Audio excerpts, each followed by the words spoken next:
after the strikes on Iran. A short time ago, the U.S. military carried out massive precision strikes on the 3 key nuclear facilities in the Iranian regime. Sorry, I'm still posting everything. Natanz and Esfahan. Everybody heard those names for years as they built this horribly destructive enterprise. I rushed here as quick as I could. The destruction of Iran's nuclear enrichment capacity and a nuclear threat posed by the world's #1 state sponsor of terror. Tonight, I can report to the world that the strikes were a spectacular military success. I got a good conspiracy theory for you, chat. Facilities have been completely and totally obliterated.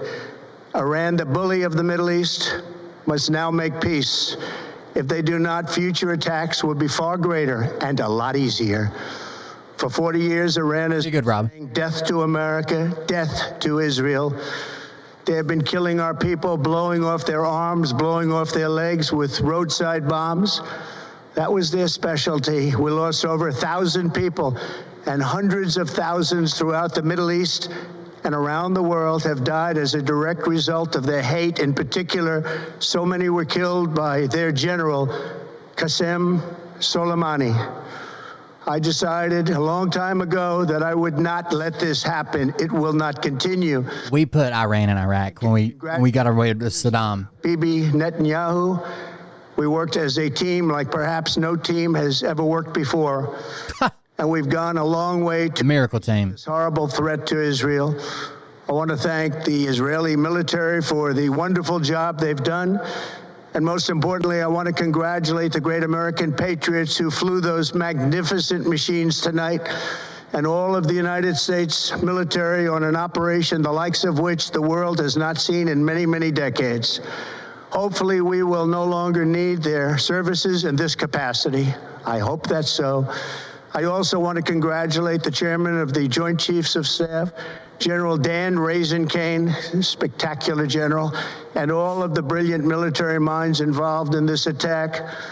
With all of that being said, this cannot continue. There will be either peace or there will be tragedy for Iran far greater than we have witnessed over the last 8 days.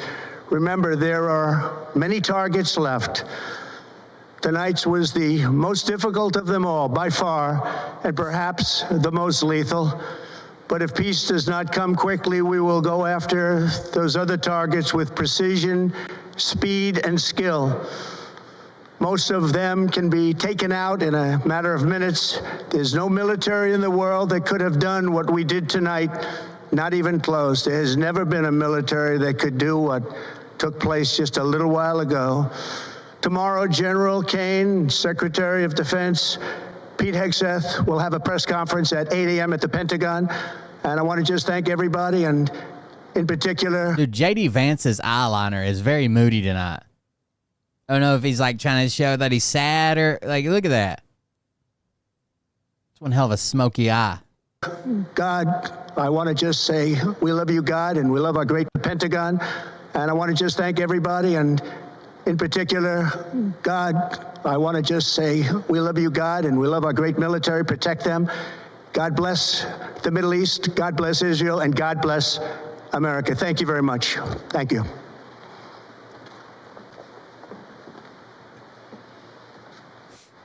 Limping a little bit while he tucks in his colostomy bag or whatever the fuck that was. All right, let's back up. Enrichment. Any second now, looking to hear from the president. I got a good conspiracy for you, chat. Here we go. And others, looks like Secretary Hegg. Now we can pause it. And Secretary of State Marco Rubio here. Let's listen to the president after the strikes on Iran. A short time ago, the U.S. military carried out massive precision strikes on the 3 key nuclear facilities in the Iranian regime, Fordow, Natanz, and Esfahan. Everybody... You know, somebody was just now backstage saying Fordow, Natanz, Esfahan, Fordow, Natanz. Like, they've been coaching them through that. Heard those names for years as they built this horribly destructive enterprise. Our objective was the destruction of Iran's nuclear enrichment capacity. Enrichment? Years as they built this horribly destructive enterprise. Our objective was the destruction of Iran's nuclear enrichment capacity and a stop. It's so much like Idiocracy, dude. Enrichment. And look at these fucking bozos behind him. Enrichment. To the nuclear threat posed by the world's #1 state sponsor of terror. Tonight, I can report to the world that the strikes were a spectacular military success. Iran's key nuclear enrichment facilities have been Got it that time. completely and totally obliterated. Iran, the bully of the Middle East, must now make peace. If they do not, future attacks will be far greater and a lot. All right, couple things. Is it possible to destroy their top facility? Is the Fordo, right? It's under like 300 meters of earth and concrete, blah, blah, blah. Is it possible to use the massive ordnance penetrators, GBU 57s, to destroy that facility? Yes. And I think, well, I know for many years they've actually ran simulations and mock trials and tests and what type of concrete density, what type of rebar. The last I heard about this program is it took a guy on the ground with a laser, or air superiority where you have something in the air with a laser. And so basically you had a laser target because the precision, like they just had to stack them on top of each other. One bomb falls and the next bomb falls, and the first bomb is making a hole for the second bomb that's making a hole for the third bomb kind of deal. Now we have drones that do that. So we could have had a drone there for fucking 10 hours before the strike, just lasering the target and loitering. So it's probably more feasible now than it has been in the past. Instead of having like a C-130 or something on station or a guy on the ground with a laser. So yes, it is possible to destroy these facilities with the enriched uranium. These are enrichment facilities, enrichment facilities. I do not trust Trump to tell us if it was a mostly successful mission and we believe we got 30, 60, 90% of the facility but didn't get it all. The only thing I expected Trump to say is that we destroyed it all. It's done, it's toast, it's over. Is that true? Possibly. Could be, right? We could have got it all. Centrifuges, especially when they're running, are very, very, very sensitive pieces of equipment. And just some vibration can fuck them up to where they destroy themselves. It's also possible that we didn't. I would not expect Trump to come out and say, hey, we hit it. We only destroyed 20% of the plant, blah, blah, blah. I wouldn't expect him to say that. I think he would lie through it. The problem is it's in Iran's best interest to claim that it wasn't destroyed. It's in Iran's best interest that even if there's irrefutable evidence that the facility is destroyed, to claim that they moved it all out of there in the middle of the night and no one saw them. They snuck it out. It was a ruse. Why? Because the rest of the world wouldn't want enriched uranium capable of building nuclear weapons floating around somewhere that only these head guys know of Iran, and then depose them, right? Then kill them and take them out and put a new leader in. If we do a regime change, they're more likely to not have a regime change happen to them from outside pressure if the world thinks that nuclear material's floating around and they know where it's at. So it's in Iran's interest to lie. It's in Trump's interest to lie. So who knows? Hopefully we'll get some good satellite evidence later on. Now, do you want to hear my conspiracy theory? I just thought of this one when I was talking to my sister earlier. I already told Mariah. There is a close to 0% chance that Iran can hit a U.S., continental United States, right? There's too much defense. There's too much active radar. There's too much stuff going on, especially after we do something like this. We'll have everything waiting for them to try to launch something crazy, right? So what are their targets? Their targets are going to be U.S. bases abroad, infrastructure abroad, right? If they can take out a pass or a canal or a shipping lane or blah, blah, blah, something like that, infrastructure abroad, U.S. bases abroad, they're already striking Israel, or something Iran does really well is terrorist attacks. Okay? Now, what if Trump knows, this is the conspiracy part. None of that was conspiracy. They're going to attack either U.S. bases or infrastructure abroad. They can't really hit our mainland. It just wouldn't work. And terrorist attacks are their other options. Okay? So now listen. Imagine Trump knows or thinks or hopes or wishes that if the U.S. got involved, Iran was planning on having Iranian nationals or any of their other people, right? They're like the Walmart of terrorist cells, right? They provide anybody. Imagine that Iran's game plan was that if the U.S. gets involved, they're going to have terrorist attacks in the U.S. They're going to cause terrorist attacks in the U.S. That's going to be their retaliation. Now imagine Trump knows that. What makes a mass deportation and widespread immigration reform look good to moderates, to not fucking crazy people, to not fucking psychopaths, is when the immigrants are attacking the United States. So what if this stupid motherfucker's plan is, he knew we'll probably get, he's the most well-protected man in the world.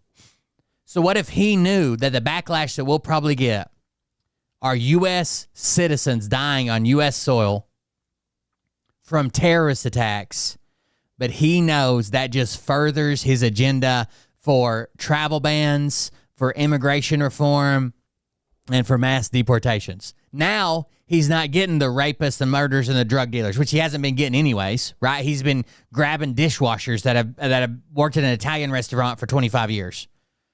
But that was what he said to get everybody behind. They're drug dealers, and they're rapists, and they're coyotes, and they're human traffickers, and they're this and that. Now he's going after the terrorists. He's got to get the terrorists so we don't have anything happen like blah, blah, blah that just happened. We don't want that to happen again, do we? We'd hate for that to happen again. So we better, and then if you're the type of politician that stands up and says, hey, no, he's just playing you guys. He's playing you guys, right? He's using this terrorist attack, which he brought on from attacking Iran on behalf of Israel. He's using that to just do his deportation plan that he talked about before. Well, then you're not American. You want Americans to die, and you're not for America. You want, and they'll bring in the families of like the people who died. They'll be crying and saying we gotta close our borders. What is a country without borders? What is a country without borders? And you're not American enough. I'm not saying that's exactly what's happening, but there's a hell of a lot greater chance than zero that that's what's happening. A lot easier. For 40 years, Iran has been saying death to America, death to Israel. They have been killing our people, blowing off their arms, blowing off their legs with roadside bombs. That was Again, a specialty. Everything he's describing is terrorist attacks over and over and over again, right? Terrorist attacks. They taught, when we got rid of Saddam Hussein, some of the first people in there were Iranian. They come in and taught them how to do IEDs. They had a school set up in Tikrit, like a college, that you went to learn to build fucking IEDs, right? Roadside bombs, mortars, and rockets attacks. That's what they do. So it can't be that far-fetched that they would have people that could commit terrorist attacks in the U.S. People and hundreds of thousands throughout the Middle East and around the world have died as a direct result of their hate. In particular, so many were killed by their general, Qasem Soleimani. Soleimani is the one that he had assassinated before in Iraq in the airport, and had a bunch of civilian casualties with it. Phil Godlewski's people are still mad because they still don't think nuclear weapons are real because Phil told them they don't exist. There's just bombs, and then there's bigger bombs, but there's no such thing as nuclear. There's not even nuclear power plants. That's all made up. I decided a long time ago that I would not let this happen. It will not continue. I want to thank and congratulate Prime. If anything, I don't understand how Trump doesn't come out of this looking like a disingenuous idiot. He just said yesterday they had 2 weeks. I hope they surrender. They got 2 weeks. I'm going to be thinking over it in the next couple of weeks. I'll let you know. I'll let you know what we're going to do. They got 2 weeks. The first day of the 2-week chance you gave them, you bombed them. And then this motherfucker, in his Truth Social post, I'll be goddamned if this guy didn't bomb them and then tell them, now's the time for peace. Imagine I walk up to you on the street and I say, hey, I think you're going to say something bad about me in a minute. So I'm going to go ahead and punch you in the fucking face. Don't worry. Now's the time for peace.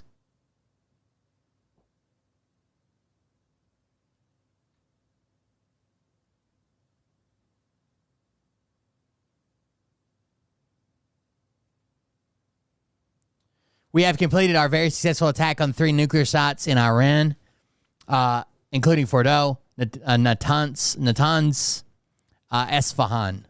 All planes are now outside of Iran airspace. A full payload of bombs was dropped on the primary site, Fordow. All planes are safely on their way home.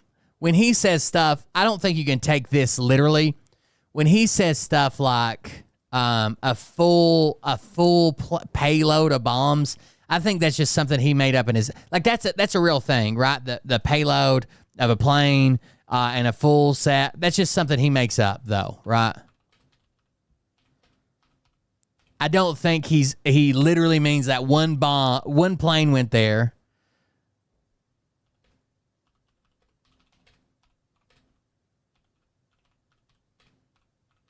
And dropped off everything in his cargo bay. I think that he makes up units of measurements all the time. I don't think you can trust that.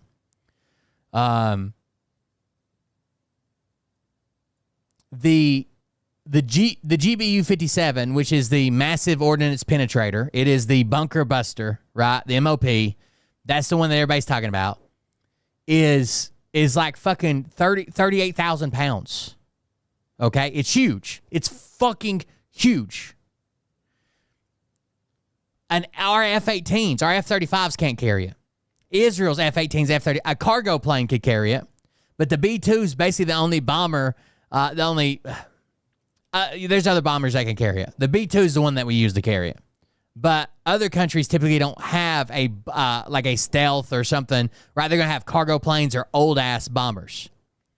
And a B-2 can only carry 2 of them, allegedly. That's according to what they've released public data-wise. So a full payload of bombs probably didn't do this, right? It was probably a run with 3 B-2s or something like that, and they all dropped their ordnance. And maybe they didn't all have bunker busters. Maybe once it got down low enough, they had some more conventional munitions. I don't know. A full payload of bombs was dropped on the primary site, Fordow. All planes are safely on their way home. Congratulations to our great American warriors. There is not another military in the world that could have done this. Then in all caps, who do you think he's talking to? You do know that you just bombed them. I was told that a vote for Trump is a vote for peace. And if I voted for Kamala Harris in 3 months, I would be involved in World War III.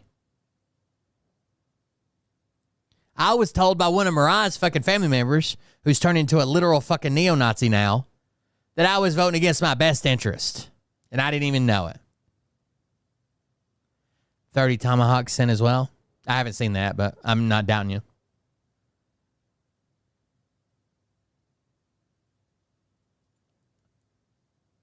Who the fuck are you talking to when you say now is the time for peace? You just told them they had 2 weeks to figure it out and then bombed the fuck out of them.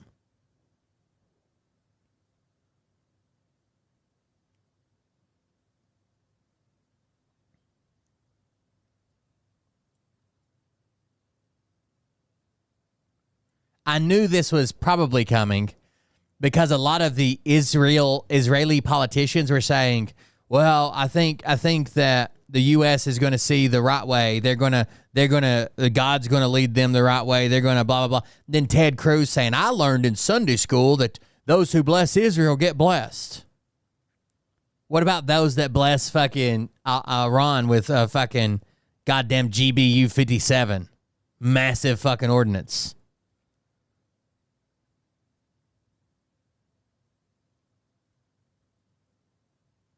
I don't think people know how big it is. But anyways, now is the time after he immediately bombing another country in the Middle East.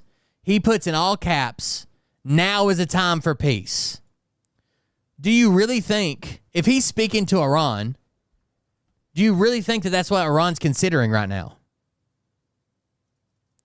I caught a lot of flack because I said that after October 7th, right after October, I'm talking like October 8th, 9th, 10th, okay, in Israel, that it was kind of pointless to ask Israel to have a ceasefire.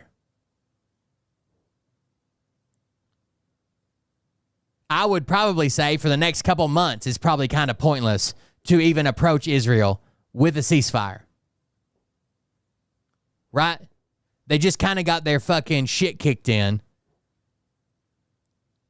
They're angry. They're pissed off. It's probably not the time to say, hey, big guy. There's a time for a ceasefire. And it was long ago. And what Israel's doing now is horrible. Genocide. But right after October 7th is not the time to ask. The same way that right after bombing Iran is not the time to say, now is the time for peace. Why don't you just tape that message to one of the GBUs when you send it over? Hey, what's up, Jennifer? Good to see you. Thank you for your attention to this matter. Some of his followers were pissed. I was just reading an older, let's actually look at it. The comments. I don't want to watch the video. Older millennial.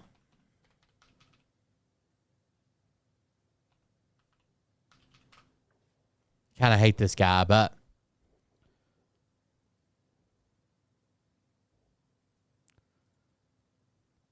I'll pause the video because I don't want to fucking watch it again. Fuck.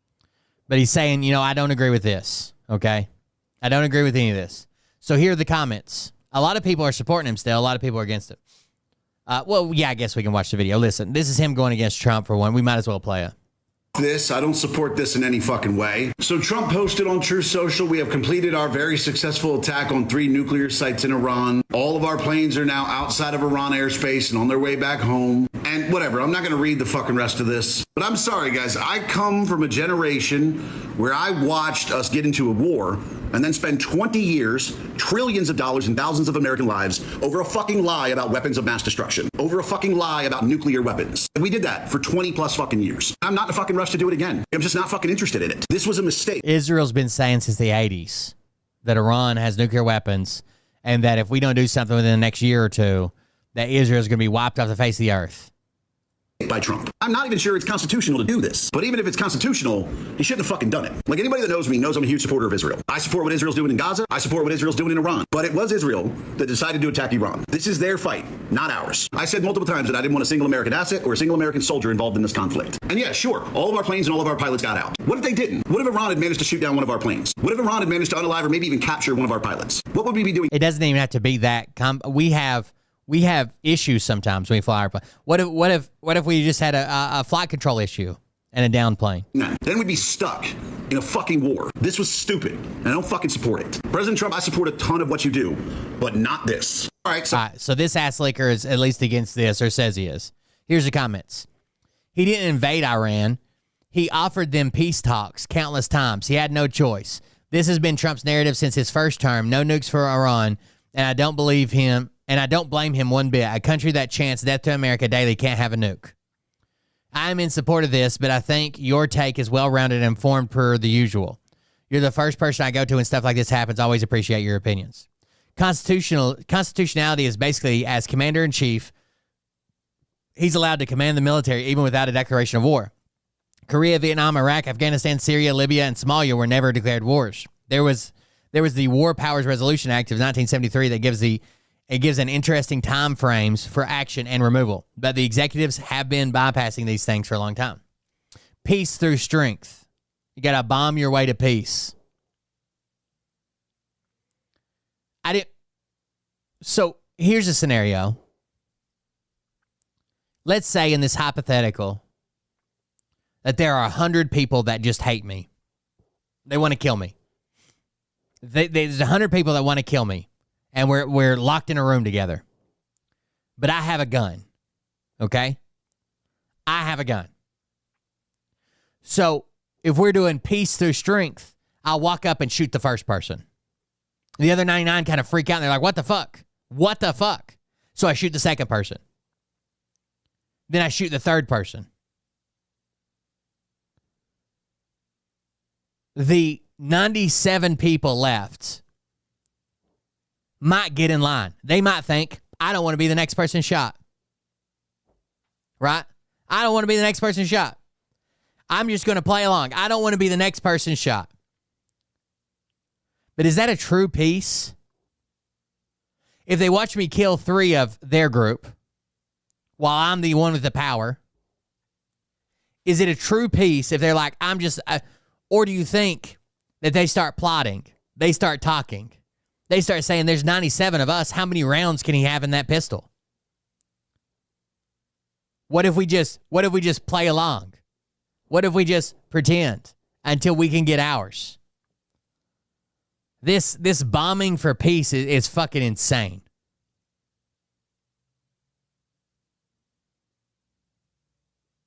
Yes. Yes, I think in 2016 I was fooled by Trump, and ever since January 6th, after he lost the election and storming the Capitol, I've never been the same. Fuck Trump. He's a piece of shit.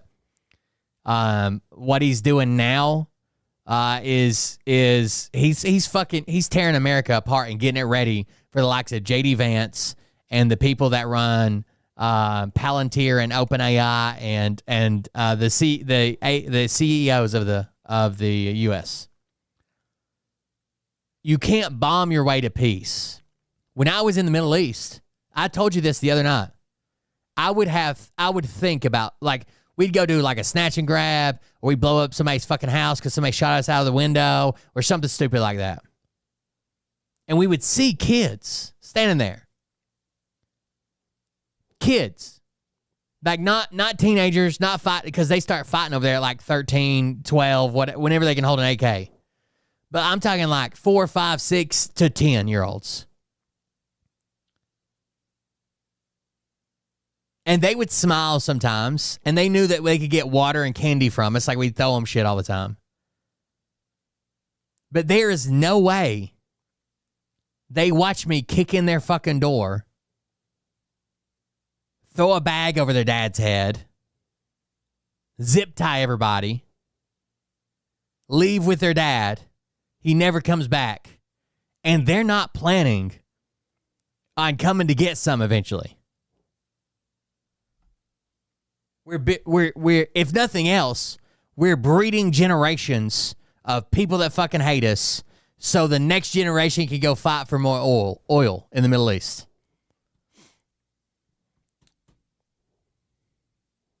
I think when you talk about peace through strength, the threat, if you're going to have peace through strength, it's the threat of it. I go into a room with 100 people and say, look, I want to get along. I don't shoot the first 3 people. I say, I want to get along. I do. I want your life to be better. I want my life to be better. I know you don't like me. I want to get along. What I don't want to do is have to use this pistol. That is the worst case scenario. I do not want to do this. And that threat alone is peace through strength. Once we start going kinetic and bombing the fuck out of people, that's no longer peace through strength.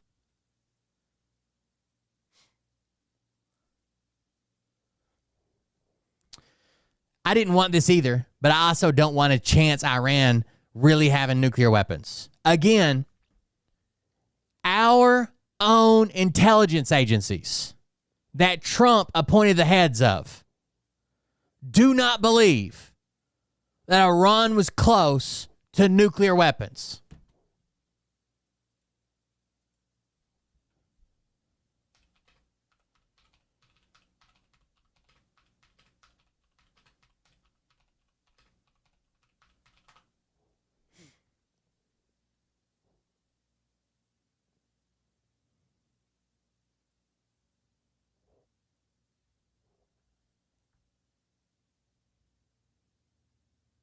It's real easy to run up and slap the fuck out of somebody. And they're like, why the fuck did you slap me? And I'm like, well, I knew that you were going to slap me within the next 5 minutes. So that's a preemptive strike, but peace. I want peace, okay? I want peace over here. I don't want slapping back and forth.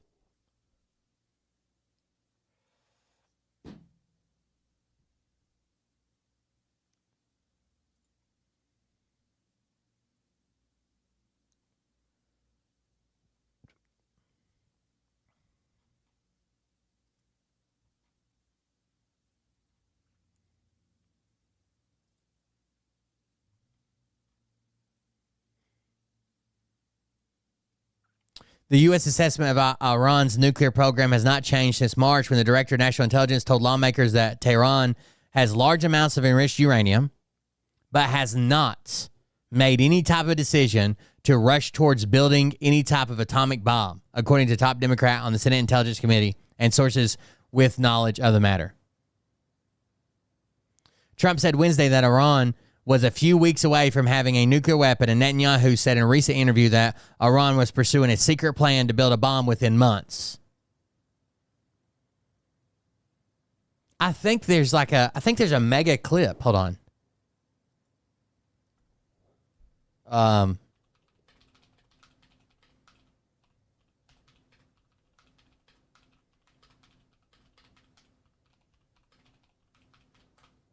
Let me read some more of these comments. Well, I agree about the 20-year war, but Iran cannot have a nuclear weapon. A lot of people were saying, hey, he's got, this is like one of those Phil lines, one of the Phil believer lines, okay? He's got more intelligence than you do. People say this in my comments, and I'm like, why the fuck did Trump do this? Well, did you ever think that maybe he has intelligence that you don't have from the CIA or the NSA, whatever, right? From through other agencies? Yeah, maybe. I also think he's a fucking idiot. He's a fucking idiot, so there's that. Trump did it for a reason, bro. And remember, Trump plays chess, not checkers. So there is always a reason behind Trump. Trust this process. It was probably the hardest decision he had to make, right or wrong, he made it. I'll be concerned if it leads to more attacks, but I want to think we only targeted the nuclear facilities. Time will tell.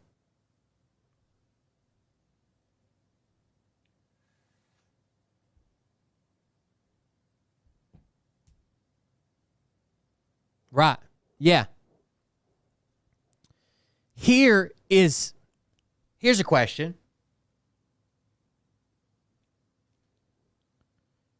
What if I told you that there was a semi-rogue nation state right in the heart of the Middle East that does openly admits that they have nuclear weapons, that they lied to us to build those nuclear weapons? They lied to our president while claiming to be an ally to build those nuclear weapons. They're not open for inspections. They're not open to any outside viewers. And they won't even tell us how many of them they fucking have or where they have them located. That sounds like a threat, doesn't it? Well, that's Israel. Israel's running around saying they've got nuclear weapons and they'll have nuclear weapons in a way. Israel lied to us to build their fucking nuclear weapons. And to this fucking day, will not comply with any type of inspection process, any type of certification, any type of how many do you have, how many numbers, do we know where they're at, how are you keeping them, are you maintaining them, do you have them on site, do you have them off site, what's your team look like, where are we at, where's the warehouse, nothing. Fucking nothing, dude. And they lied to the president at the time. Lied to him. They told him that it was a new factory that was being built for like a fucking making rugs or some shit. Our ambassador saw the factory from a helicopter trip and said, hey, what is that? They said, don't worry about that. That's a new factory that's going in. We can't go over that right now because the construction is going on, blah, blah, blah. And we found out within a couple weeks that was a nuclear facility and they just brought their first nuclear weapon online and lied to our fucking faces. Greatest ally. It's probably the hardest decision he's ever made, blah, blah, blah. Good job, Mr. President. Go Trump. We salute you, sir. I'm going to apply the Bongino rule and see what comes out in the next couple of days before I make conclusions. He has intel that we don't. I say he knows more than we know. What happened to getting Congress to approve of going to war? I'm so over this. They know more than we know. They are not telling us everything. There's a reason for it. It's hard to argue these Q-tards, right? Well, the sun and the moon were aligned, and Q said that I'm also of that generation. I personally trust his decision. His press conference will be interesting. No, it won't. Spoiler. It was just, hey, we did this because I said.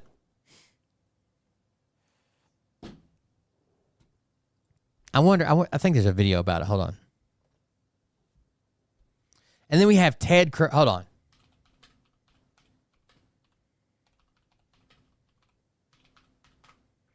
We have a U.S. lawmaker. We have a fucking U.S. lawmaker.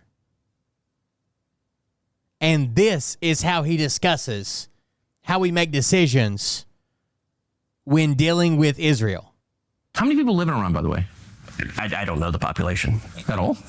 No, I don't know the population. You don't know the population of the country you seek to topple? How many people live in Iran? How many fucking crayons they use to lay out his strike options? 92 million. Okay. Yeah, How could you not know that? I don't sit around memorizing population tables. Well, it's kind of relevant because you're calling for the overthrow of the government. Why is it relevant whether it's, because it's 90 million or 80 million or 100 million? Why is that because if relevant? you don't know anything about the country... I didn't say I don't know anything about Okay, what's the ethnic mix of Iran? They are Persians and What percent? predominantly Shia. Okay, No, this is it's cute. not Okay. even, you don't know anything about Iran. So Okay, I am not the Tucker Carlson expert on Iran. You're a senator who's calling for the overthrow of the government. You're the one who You don't know anything about the country. No, you don't know anything about the country. You're the one who claims they're not trying to murder Donald Trump. You're the I'm not one saying that. who can't figure out if it was a good idea to kill General Soleimani, and you said it was bad. You don't believe they're trying to murder Trump. Yes, I do. Because you're not calling for military strikes against them in retaliation. If you really we believe are that. carrying out military strikes today. You said Israel was. Right, with our help. I said we. Israel is leading them, but we're supporting them. Well, you're breaking news here because the U.S. government last night denied, the National Security Council spokesman Alex Pfeiffer denied on behalf of Trump that we were acting on Israel's behalf in any offensive capacity. We're not bombing them. Israel's bombing them. Well, you just said we were. We are supporting It's just Israel. high stakes. You're a senator. If you're saying the United States government is at war with Iran right now, people are listening. Okay. They are Persian. They're about, I think they're a little over 60% Shia Muslims. That's the largest makeup. It's the 90 to 95% of the full population of Iran identify as Shia Muslims. But if we're just talking about the Persian people, they make up 61% of the population. That's the actual from Iran. Like they've always been the Persians. That's not the clip I wanted, but still, it's wild. I wanted the Sunday school clip.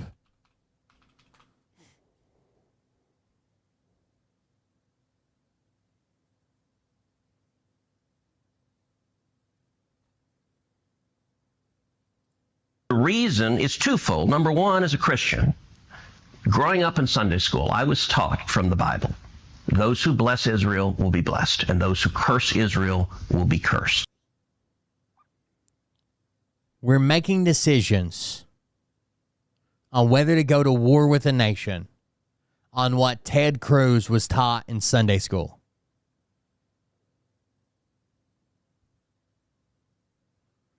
We've tried the Bless Israel road. right? Let's try the curse out for a little bit. Fuck. Every once in a while, you just got to lock yourself in the bathroom and say Bloody Mary. You know what I mean? Fuck it. Let's call their bluff. The reason is twofold. Number one, as a Christian, growing up in Sunday school, I was taught from the Bible, those who bless Israel. This is fuck Tucker Carlson still, but at least he's holding these people accountable on the Israel issue, mostly because he does have real life like anti-Semitic views. So there's that, but he's doing good with this. Be blessed, and those who curse Israel will be cursed.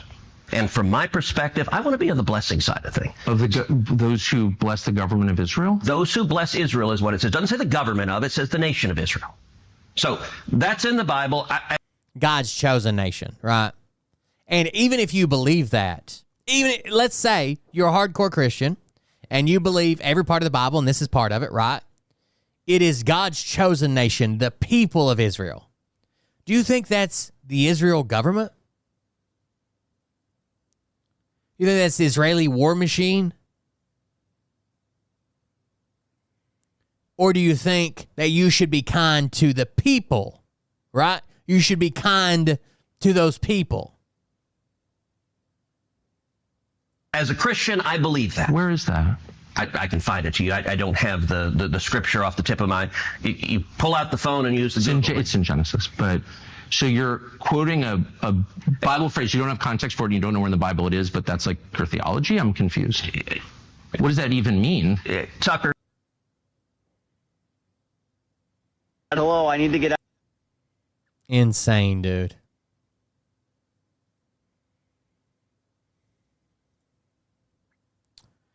I'm concerned about a sleeper cell reprisals. Peace at what cost? The 4th is less than 2 weeks away. Oh, the 4th of July. Dude, I genuinely think that somebody has to be, if I have this idea, I never claim to be like the most politically minded or the most fascist thinker or whatever. If I've had this idea, somebody on his team has had this idea. Let's goad Iran into U.S. domestic terrorist attacks. And once they attack, we'll all come together and sing "Where Were You When the World Stopped Spinning," and thoughts and tariffs and prayers and all that. And then we'll say, it's Joe Biden's border for you. We got to get these people out of here. And if they stand up against your immigration, then they're bigots. Oh, thank you, Lisa and Zach. I haven't seen you in a while. Thank you for that. I appreciate it. We're getting by. I'm hoping to get a decision on my VA thing. We've actually been, I really appreciate the donation. We've been kind of tight the last, this month especially, and probably next month. But I'm hoping to get my VA straightened out. I actually had a doctor's appointment the other day, and that'll help greatly. So thank you for the donation. I appreciate that. You can't tell me, as evil as Stephen Himmler is, that he hasn't had this thought. All we need is one good group of 4 or 5 Muslim men to blow something up, to shoot something up, as long as they're brown enough. And then instead of getting the murderers, the rapists, and the drug dealers, now we're getting the terrorists out of here. Who's going to stand up to that? What are you, a communist? Thank you very much. I appreciate it. Yeah, if my VA works, I'm getting excited because I'm waiting on a decision. I've had the doctor's appointment and stuff. I'm just waiting for a decision. And maybe I'm amping it up too much. But if it goes the way I'm hoping it goes, then I'll still be able to stream and won't have nearly as much stress or worries about whether it's making money or donations this month or not, or with this, that. We'll be able to live finally. It's been tough since the flood. We lost our jobs after that. But we'll see. You know they've had this thought. You know they've walked through this, right? They had to have. I don't think you can speak about a potential attack on Iran without someone saying, hey, well, their thing is terrorist attacks. That's what they do, right? Terrorist attacks. So, just so you know,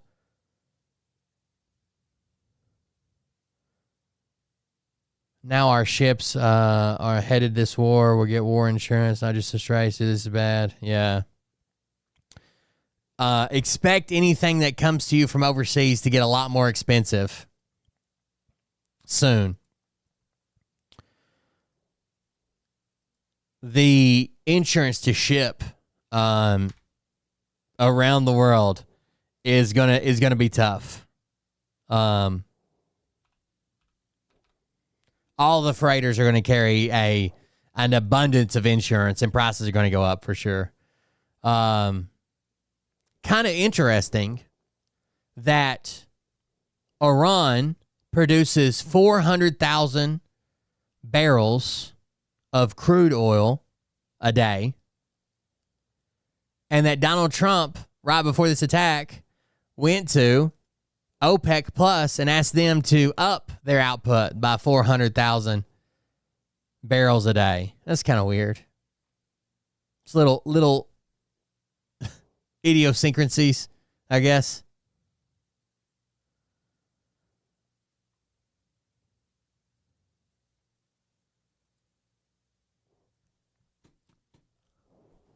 I 100% agree. We voted for no wars in America first. Fact, I agree with you. I agree with you. This is a bad move, a really bad move. Yep, I can't believe it myself. I don't follow issues closely, but were there threats made? What were the threats? Did we intervene beyond our concern? Does he plan actions forward? If it was a targeted attack against... If I thought Trump was more competent, and I thought he... Even if I knew Trump is as incompetent as I believe him to be, but he had a decent team around him, and not like this guy from Fox News, and this guy I made fun of, for a while when he was campaigning against me, and this person that clearly works for Russia, and this other person from Fox News, and this guy from a podcast, and this guy that made his claim to fame by saying Epstein didn't kill himself. Like, if he had... Like, I might be more trusting in this, but he's a fucking idiot, dude. Surrounded by idiots.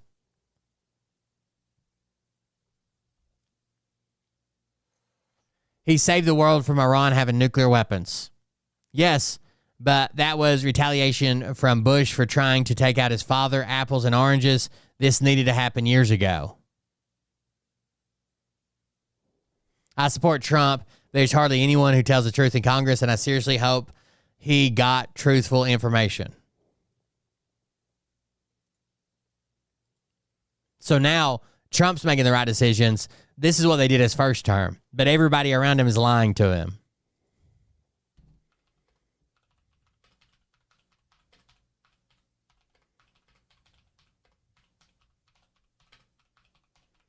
The first term, they claimed that all the people that he put around him were just incredibly, horribly bad picks who led him in the wrong direction forever.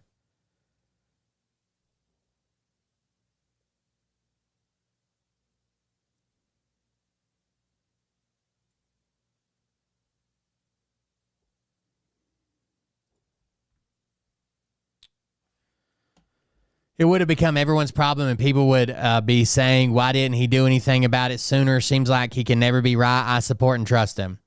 On the other hand, it's even Charlie Kirk, dude. Charlie Kirk was one of the big, if you vote for Kamala Harris, you're going to be in World War III in 3 months, right? The economy's going to be this. The housing market's going to be shit. Interest rates and fucking inflation, blah, blah, blah. And now he's like, I'm going to trust Trump on this one. I think on this one, I'm gonna trust Trump.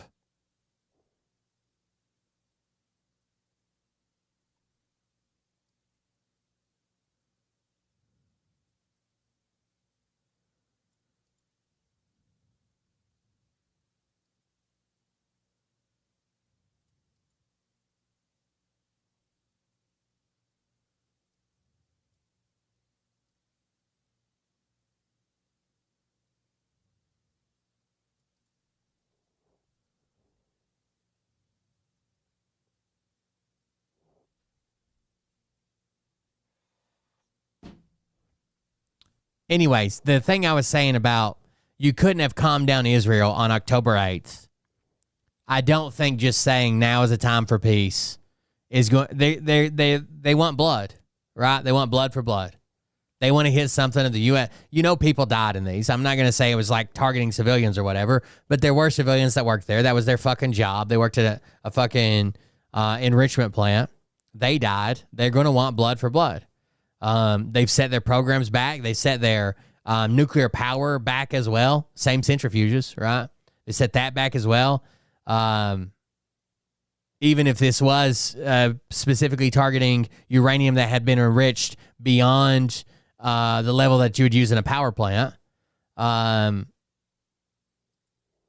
it still set the whole program behind. There's not much sense in saying now is a time for peace.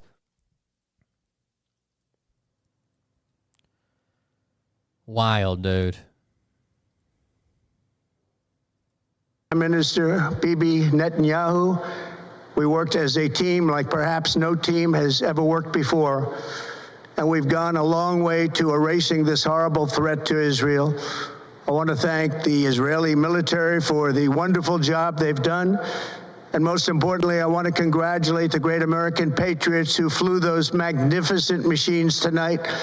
And it's a big difference between weapons grade and so typically you have LEU, which is low enriched uranium. It's like 3 to 5% of uranium 235. Weapons grade shit, it's like 90% or better. All of the United States military on an operation the likes of which the world has not seen in many, many decades. Hopefully, we will no longer need their services in this capacity. I hope that's so. I also want to congratulate the chairman of the Joint Chiefs. The difference is one is LEU, which is low enriched uranium. The other one is HEU, highly enriched uranium, and they are at completely separate ends of the spectrum. There's no mistake. There's no like, oh, we were going to use that 99% uranium 235 in our power plant. No, you weren't. Right? They're two different things. Staff, General Dan Raisin-Kane, spectacular general. And you guys know we have a program that literally just sits around, sniffs the air, looks at satellite data, does flyovers, sends out drones just to keep an idea of who has nuclear weapons and who doesn't.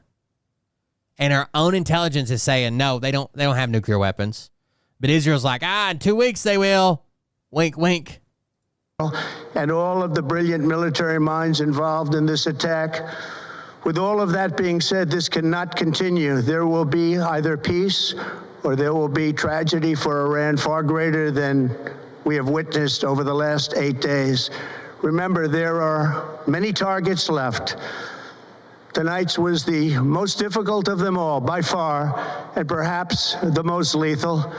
But if peace does not come quickly, we will go after those other targets with precision, speed, and skill.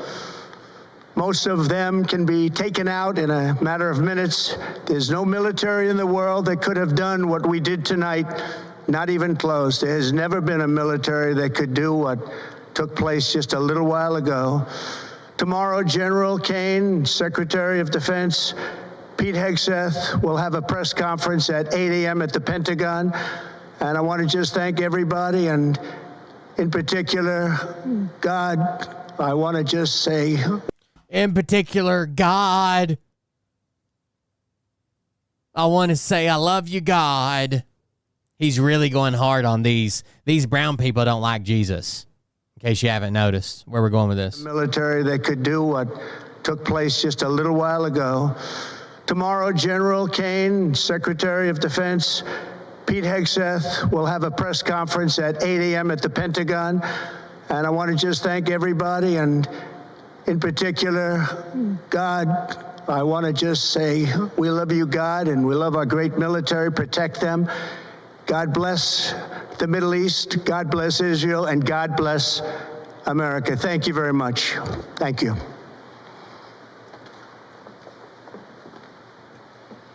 Damn it, dude. All right, there you have it.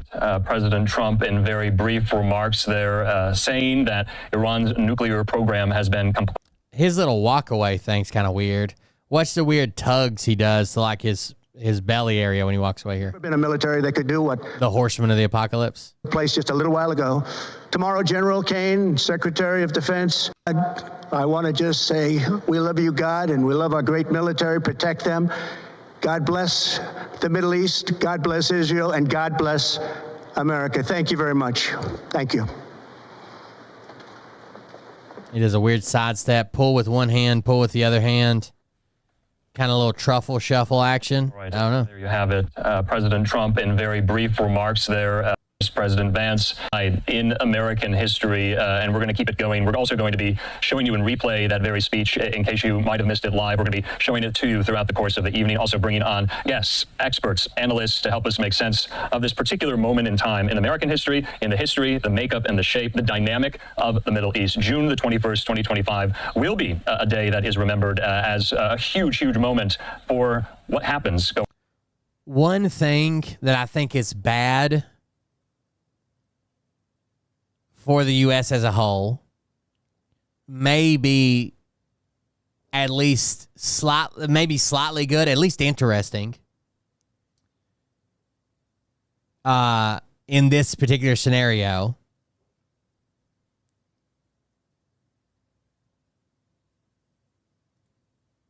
Donald Trump thinks Vladimir Putin is his friend.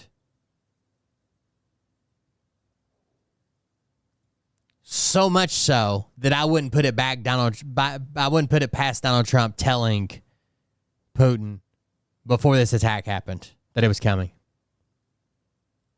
I know that Putin came out and issued a warning about what's going on and the U.S. potential involvement, blah, blah, blah.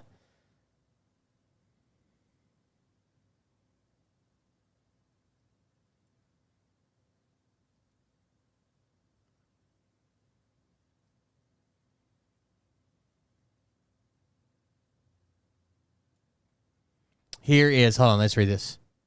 Russian President Vladimir Putin issued a warning Friday as U.S. President Donald Trump weighs getting involved in the ongoing conflict between Iran and Israel.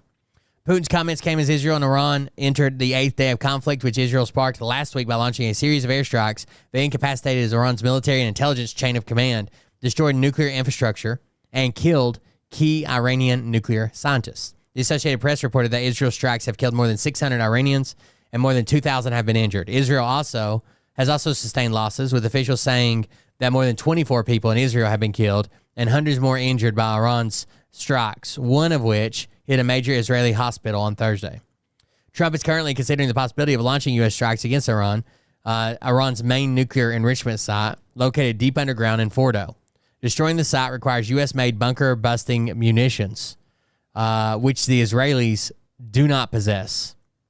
Trump has also demanded Iran's unconditional surrender.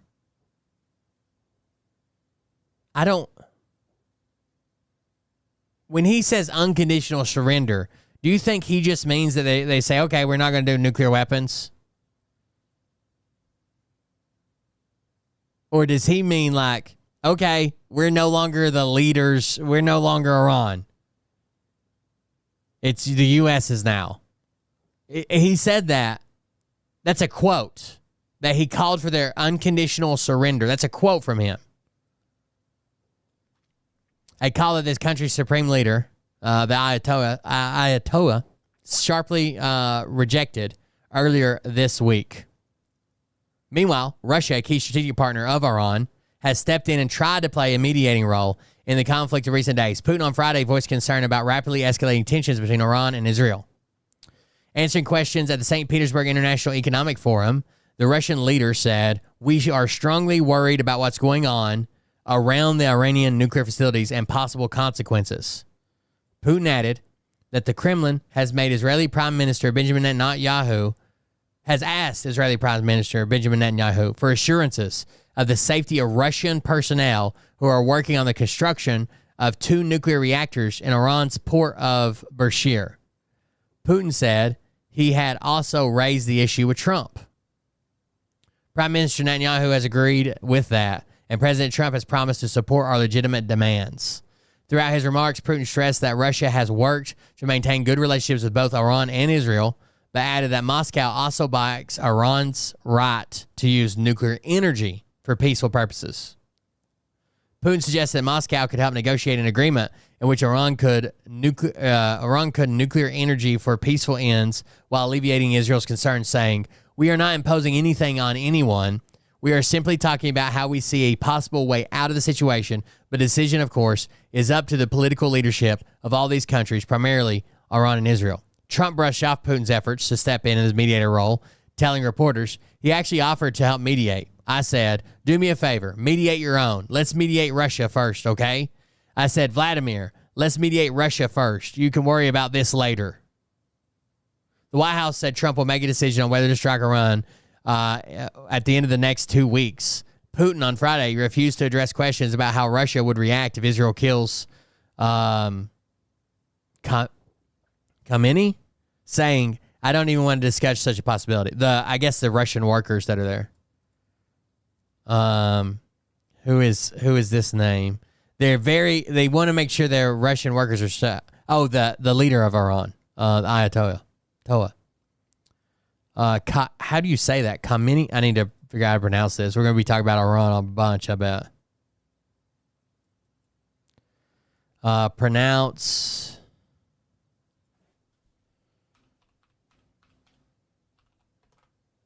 Vladdy Daddy. That's a good one. Khamenei.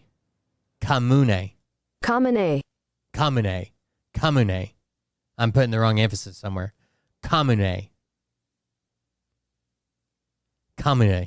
I wish if you guys, I don't know that she would want to talk about it or have any special insights. But Pariza is of Persian descent. Going forward to the dynamic of the Middle East, and we'll just have to wait and see. A lot of you are probably asking yourself, now what? I think that's a safe question, an apt question to be asking. And the sun coming up now over the skies of Jerusalem. We also know that President Trump and Israeli Prime Minister Benjamin Netanyahu were on the phone. The United States gave the Israelis a heads up that they were going to do this, and you can see there. In the meantime, speaking of the Israeli leader, we also got on social media a message from Prime Minister Benjamin Netanyahu as well, thanking the Trump administration. What we want to do right now, we want to show that video to you as well. Let's listen to this. Congratulations, President Trump. Your bold decision to target Iran's nuclear facilities with the awesome and righteous might of the United States will change history. In Operation Rising Lion, Israel has done truly amazing things.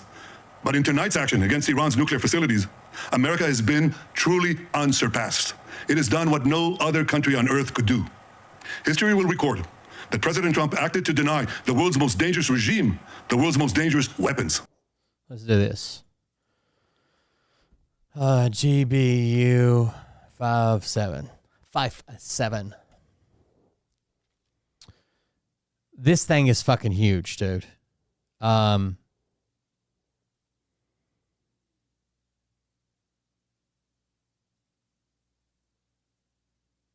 mean, it's gigantic. 61 meters underground.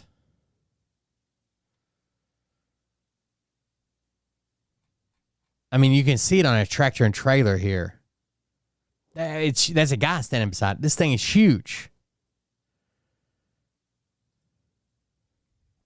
Today, we're talking about the attack plan for Iran. It's said that President Trump has approved this attack plan. These B-2 strategic attack plans are ready to go. And I'll use my experience from the F-15E. I flew in combat, and then I flew the F-16 on the Thunderbirds, and I'll talk to you about the weaponry of the GBU-57 bunker buster bomb and what that attack plan would entail. We'll do a deep dive on the tech, how the mission would go down with the B-2 Spirits flying in at 40,000 feet over the desert and dropping multiple of these GBU-57s essentially in the same pinpoint spot. We're talking less than a meter of accuracy with the GPS is what's needed. I'll dive into how that mission will go down. These B-2 pilots have been training for this for decades. They've been training for this for their entire career. So when it comes to the skill of these pilots in dropping bunker buster bombs, really, there's nothing like it. The U.S. is the only one that has the GBU-57. So the fact that President Trump has approved. By the way, I don't know when this. I think Hollywood made this a thing.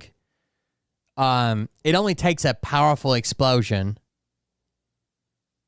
that has like an escalating, like a rising fireball, to make the updraft that causes a mushroom cloud.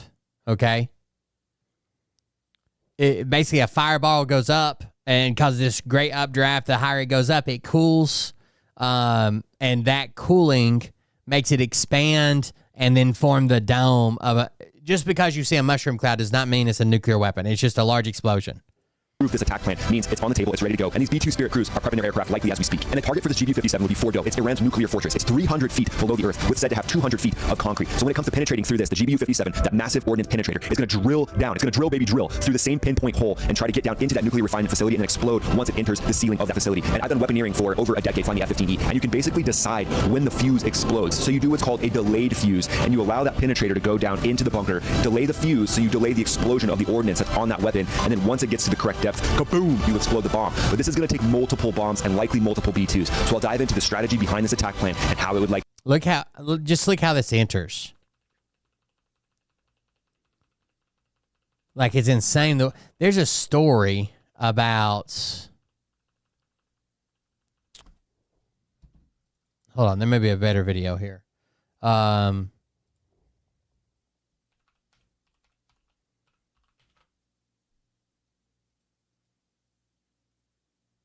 When we think of luxury hotels... Shut up.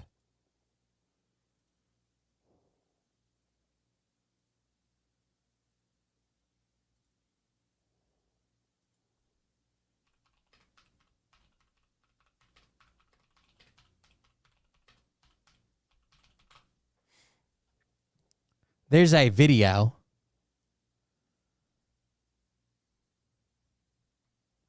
I know I've seen it before. I wish I could. This guy's pretty good. About how they were making the first bunker busters, and they were using hardened steel and titanium and howitzer barrels.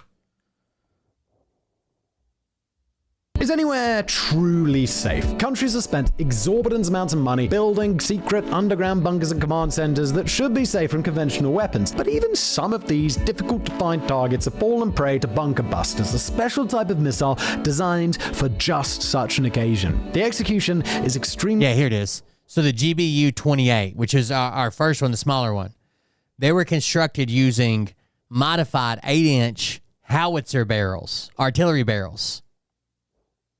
We'll look that up in just a second. Simple and elegant. These missiles are strong, narrow, heavy tubes that are dropped from high altitudes so that they reach terminal velocity. Instead of exploding on impact, bunker busters use a delayed fuse so that they can penetrate the ground before exploding. Because they have so much kinetic energy, the missiles act as nails being hammered into the ground. They can penetrate 100 feet of earth or 20 feet of solid concrete, making sure not to detonate until they reach their final depth. Not only can they be used to hit hidden and buried locations, but bunker busters are also the basis for tactical nuclear weapons. By lodging deep in the ground first, it will reduce the amount of fallout that an area is exposed to. Is anywhere truly safe? Countries have spent exorbitant amounts of money building secret underground...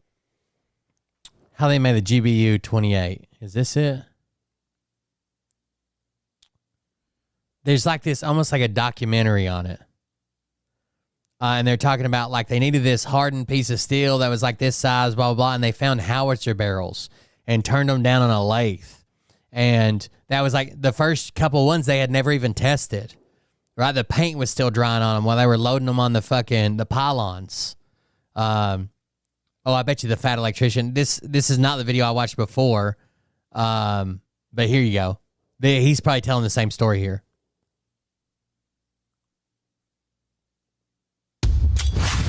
Today we're talking about that time that America may or may not have prematurely ended the Gulf War by creating a new type of bunker buster bomb known as the GBU-28, which is literally the barrel of a howitzer that they filled full of explosives and dropped on the enemy. Yeah, Uncle Sam ran out of ammo and threw the entire gun at the enemy. Now, this isn't the one that we currently use. We use a GBU-57. This was the 28. This was the one that came up during Desert Storm.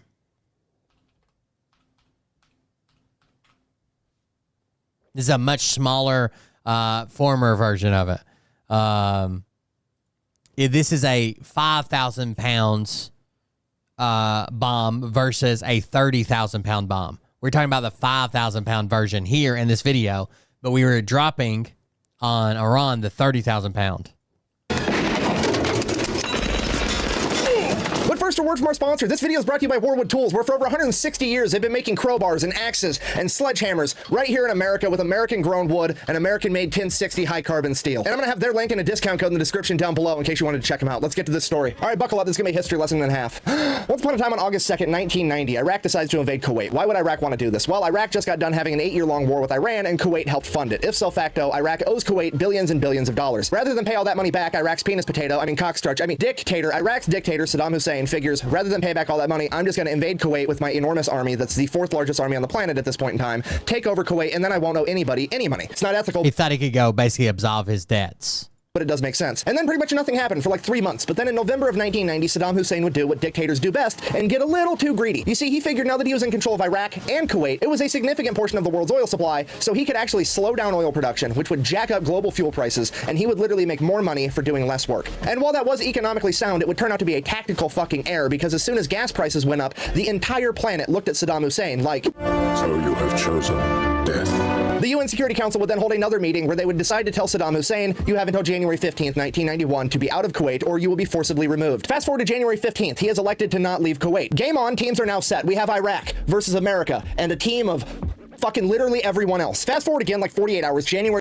Well, I mean, the main reasons that are typically cited by historians is to absolve the massive debt that he owed, to grab hold and seize the oil reserves, and just to expand his power in the region.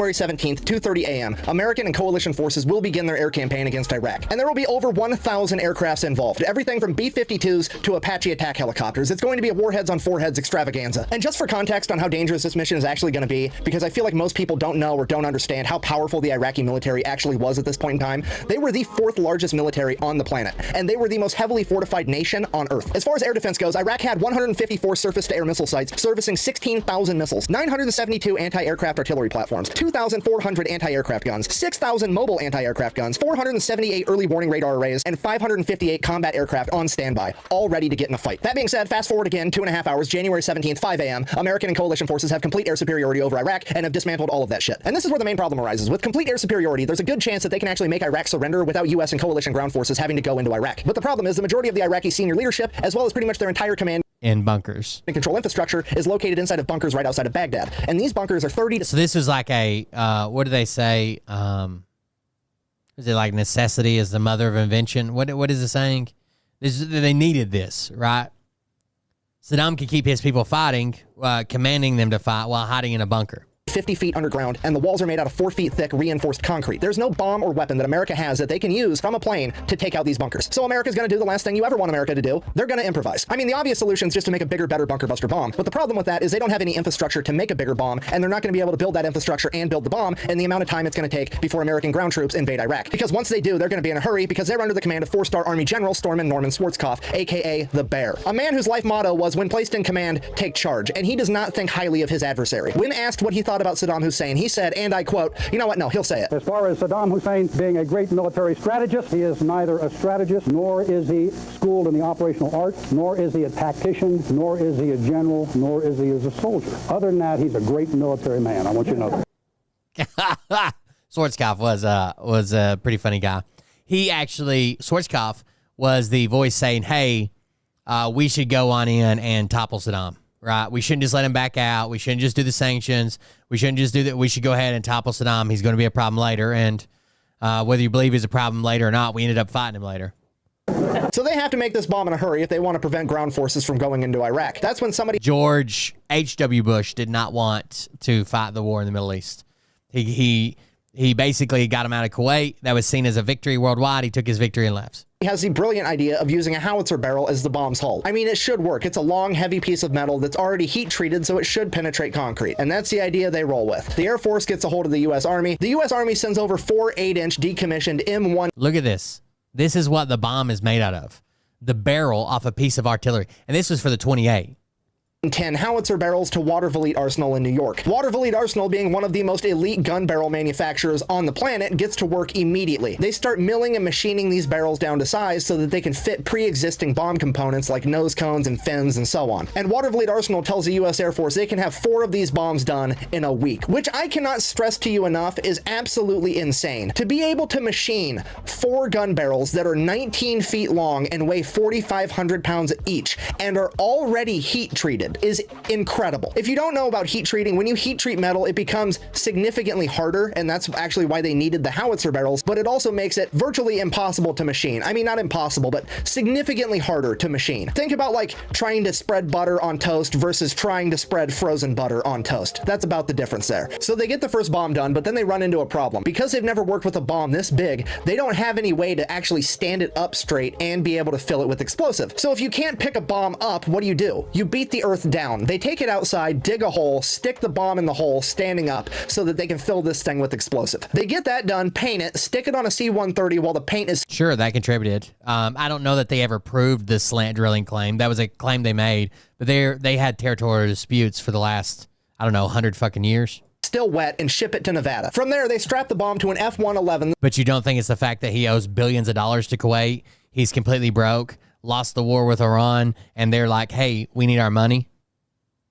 Oh, it's definitely the slant drilling that he accused them of with no proof. Got it. The same plane they plan on dropping it from in combat and do a test run. This bomb penetrates the desert floor by over 100 feet. Okay, if you're not American, that's like the world's biggest blue whale all the way into the ground. This bomb went so deep that they didn't even have time to penetrate it on a C-130, but significantly harder to machine. Think about like trying to spread butter on toast versus trying to spread frozen butter on toast. That's about the difference there. So they get the first bomb done, but then they run into a problem. Because they've never worked with a bomb this big, they don't have any way to actually stand it up straight and be able to fill it with explosive. So if you can't pick a bomb up, what do? You beat the earth down. They take it outside, dig a hole, stick the bomb in the hole, standing up, so that they can fill...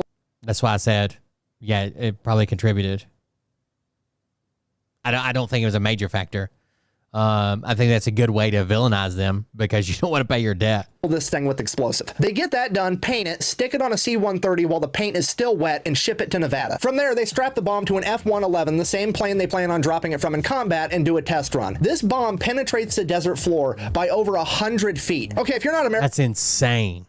That's so it's a dry run with no explosives. That's like the world's biggest blue whale all the way into the ground. This bomb went so deep that they didn't even have time to recover it. They're like, fuck it, we don't have time. Storm and Norman's coming. We gotta go. Just leave it. Then back at Watervliet Arsenal, they finished the second bomb. This time they fill it with concrete because they want... They owed $37 billion or $38 billion, something like that, at the end of the war with Iran.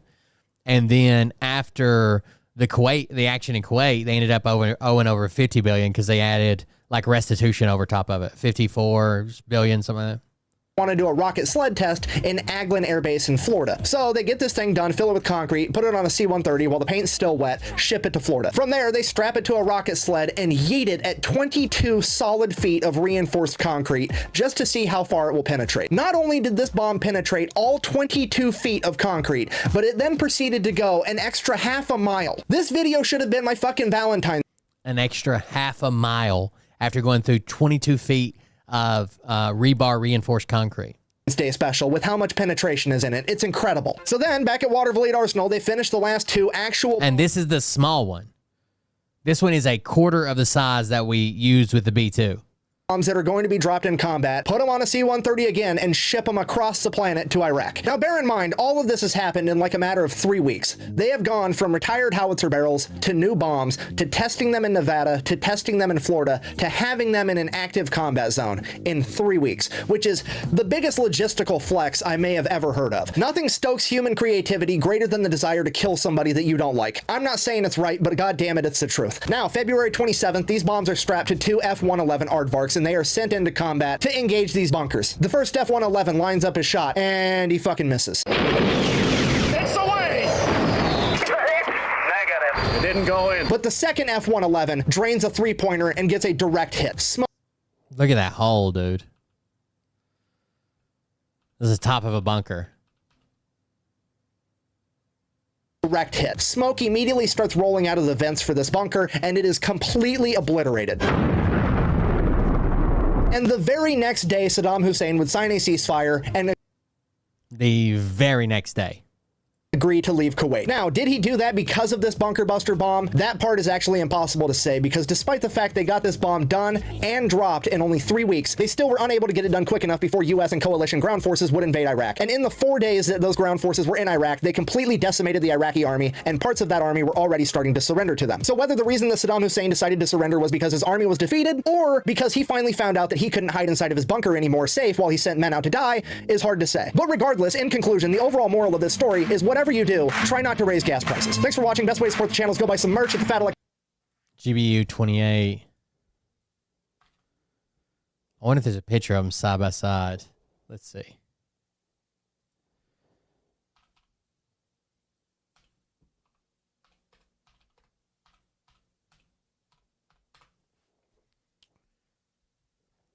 Pretty insane, huh?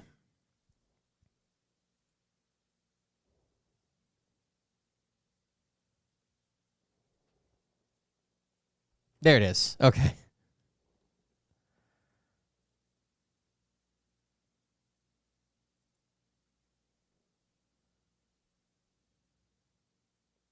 That's not to scale. Hold on just a second. That's not the updated one. There we go.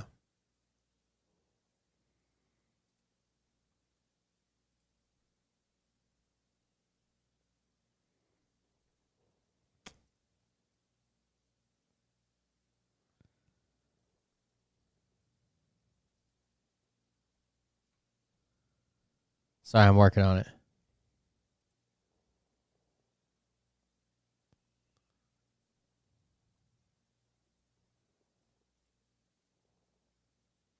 Here is the GBU 57 beside an average U.S. soldier.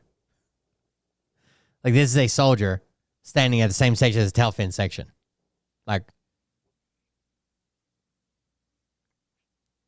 they're not that different in size, though. Here is a BLU 109. This is the GBU 28. And this is the what would eventually be the GBU 57. At the time, it's just called the MOP, the Massive Ordnance Penetrator. Made of hardened ferro-cobalt alloy to survive impact. Body comprises more than 80% of bomb's total weight. Fucking insane, dude. Uh-oh. Mona, thank you. Sending good vibes your way for positive outcome with your VA benefit. I hope so. That'd take a lot of fucking stress off. A lot of stress off. Yeah.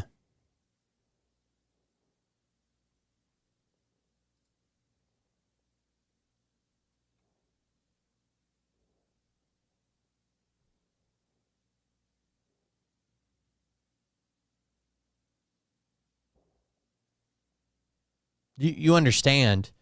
Are you mentally fucking retarded? You understand when I say, yeah, that's probably a contributing factor. That includes all the bullshit you put?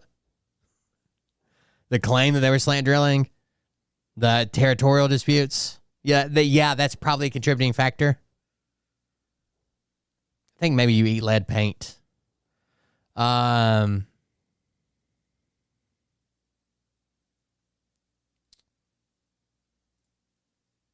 This is from 2 days. Oh, this is a playlist. Holy shit. As President Trump weighs U.S. involvement in strikes on Iran, experts say a massive bunker buster bomb is likely the only weapon capable of destroying a key.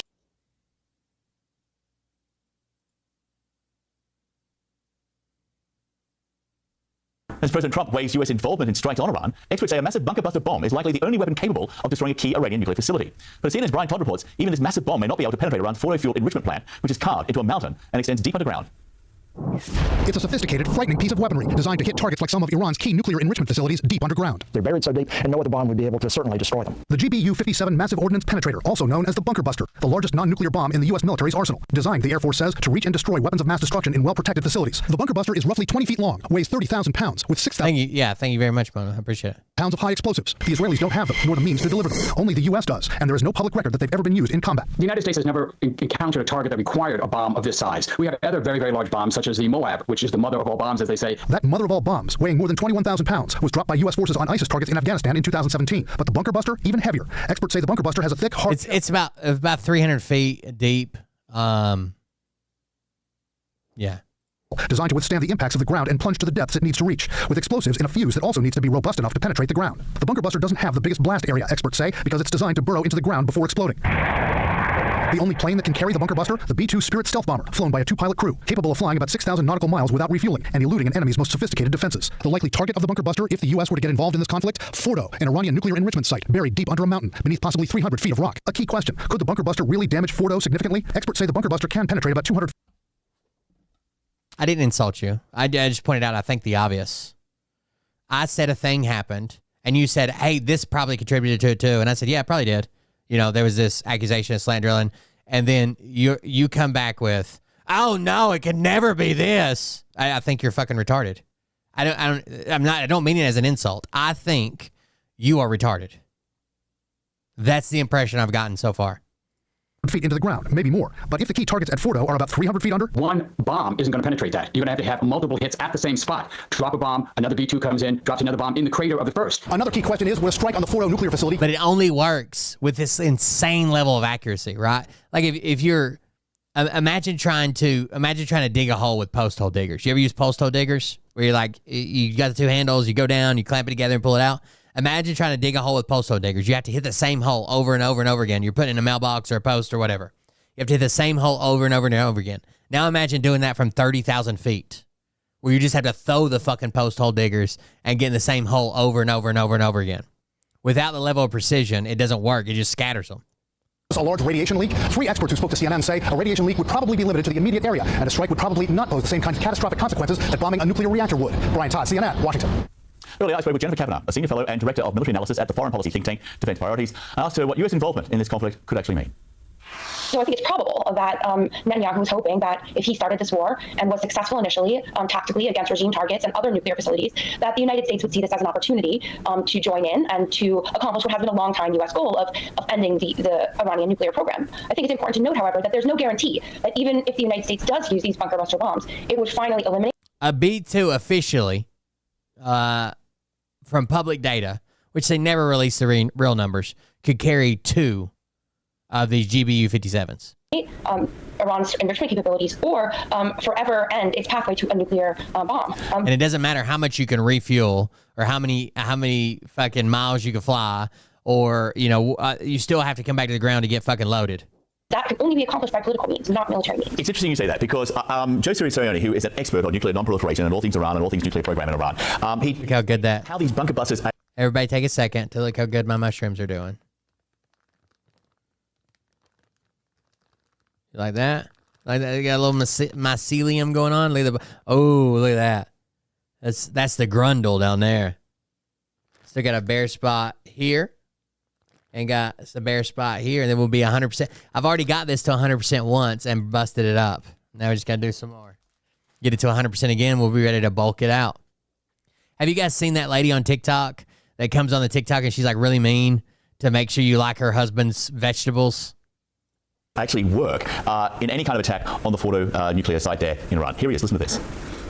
The first aircraft, a B-2 rather, is the only aircraft that can carry this munition, has to drop one in a precise location, followed by another B-2 who would drop another in the crater. And that might not be enough, so you might have to do it a third or a fourth time. So, in the words of the U.S. intelligence CIA boss from back in the Iraq days, it's not a slam dunk that U.S. involvement here would actually destroy the Fordo nuclear site completely. Certainly not with airstrikes. There would have to be a ground component, some kind of ground raid, to ensure that facility was fully... They're a little magic. P. natalensis. eliminated, and that Iran's stockpiles of highly enriched uranium were either rendered unusable or inaccessible. And right now, no one is talking seriously about sending ground forces. So if we're relying only on air power, the chances are quite high that even with U.S. involvement, it would be impossible to achieve what Israel has set out as its strategic objective of eliminating, finally, this nuclear capability. And even if it was successful, if they were able to take out the facility and other facilities completely, there's still the matter of Iran's intellectual property. They figured this out once. They can figure it out again. The program might be delayed several years, even a decade. But it's only through political means and diplomacy that the challenge of Iran's nuclear weapons can be dealt with in a final and lasting way. The Israeli military says its jets attacked the nuclear facility at Iraq, which it says Iran could have used to try to develop nuclear weapons. An Iranian state news agency says no major damage was done. I want to bring in our international security editor, Nick Payton-Walsh, joining. Well, I mean, it takes a long time. This has been like months that these have just been sitting over here beside me in the office. I don't have any fruiting conditions. That That's later on. Now, Nick, this attack was during a series of raids overnight. We've seen the evidence that at least the ballistic weapons capability still exists in Iran. We've seen the evidence of that where Nick is in Beersheba in Israel. So there are still military and nuclear targets, one assumes, for the IDF. From those that you're speaking to in your sources, what can we expect next from Israel? I wanted to see this Preston Stewart piece. He says the U.S. prepping. This was from earlier today, 12 hours ago. U.S. prepping. I know they moved some bombers to Guam. We already have them in Diego Garcia, but I heard we moved some to Guam as well. Well, it looks like American B-2 bombers are heading back to the Middle East in what very well may be preparations to strike Iran's nuclear facilities. Now, in today's video, we're going to get into the target that the United States is likely going after. You guys know that everybody recognizes the B-2 bomber, right? It's a big flying wing, right? It's our strategic stealth, long range, refuel in air, fly around the world bomber. We only have 19 of these things. I think the number might actually be less than that. Because didn't we lose one and one down for maintenance and it brought it down to 17? We don't have a lot of these. So when we start moving these motherfuckers around, there's a reason. There's a reason that we're taking them from wherever we had them before and moving them somewhere new. So when we move them to Diego Garcia or move them to Guam or wherever, there's a reason. You can watch these and basically know what's going on in the world. After with these B-2s, the potential fallout from dropping bombs on a nuclear facility, and then why Israel can't carry out this exact mission set themselves, but some other options they have at their disposal. Now, just a few hours ago, we got news that at least 6 B-2 stealth bombers had departed the United States heading west towards Diego Garcia. That's an airfield in the Indian Ocean, 2,000 kilometers away from Iran, so well within striking distance for these B-2 bombers. The reason of the B-2s is the reason the movement of the B-2s is notable is because this is the aircraft that the GBU-57 was designed to be dropped from.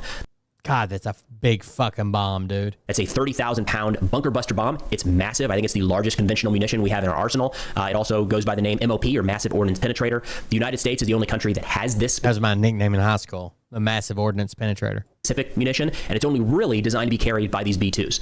The target that they are likely going after in Iran, and more details on this in a moment, is the Fordo Enrichment Facility, which is a deep-buried underground facility that would need something like the GBU-57 to effectively destroy it. Now, the B-2s come on top of significant U.S. military buildup in the region in recent days and weeks. These are rough numbers, estimates, because the actual numbers are likely classified, but we're talking about at least a dozen or 12 A-10s. Mariah's nickname was Arby's, because she has the meats. 48 F-15s, 48 F-16s, 22 F-35s, 12 F-22s, at least 55 refueling or tanker aircraft that have moved recently to Europe and the Middle East. Of course, the 6 B-2 bombers that are apparently en route to Diego Garcia. We also have the USS Nimitz Carrier Strike Group that was just redeployed from the Pacific, set to arrive in the Middle East any day now. This weekend was the rough estimate. I made so many Mariah's nicknames in high school jokes at the campground that other people at the campground one day were talking about Little Caesars Pizza, and someone said, "Oh yeah, I love." One woman said, "Oh yeah, I love how they always got the pizza hot and ready." And then someone else, not me, looked at Mariah and said, "Oh, hot and ready, wasn't that your nickname in high school?"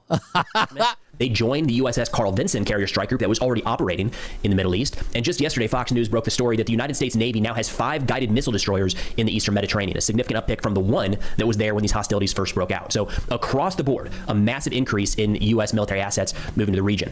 Additionally, we are seeing indications that the United States has begun moving some of their naval assets out of port in the region, kind of dispersing them in the event that Iran were to carry out some sort of retaliatory attack. And military aircraft at various airfields, we've seen an uptick in their arrivals, but also those in the region that are without overhead cover have been relocated to areas further away from Iran where they would be protected in the event of an Iranian counterattack. All of that kind of leans towards the possibility that the United States may very well carry out an attack here in the coming days.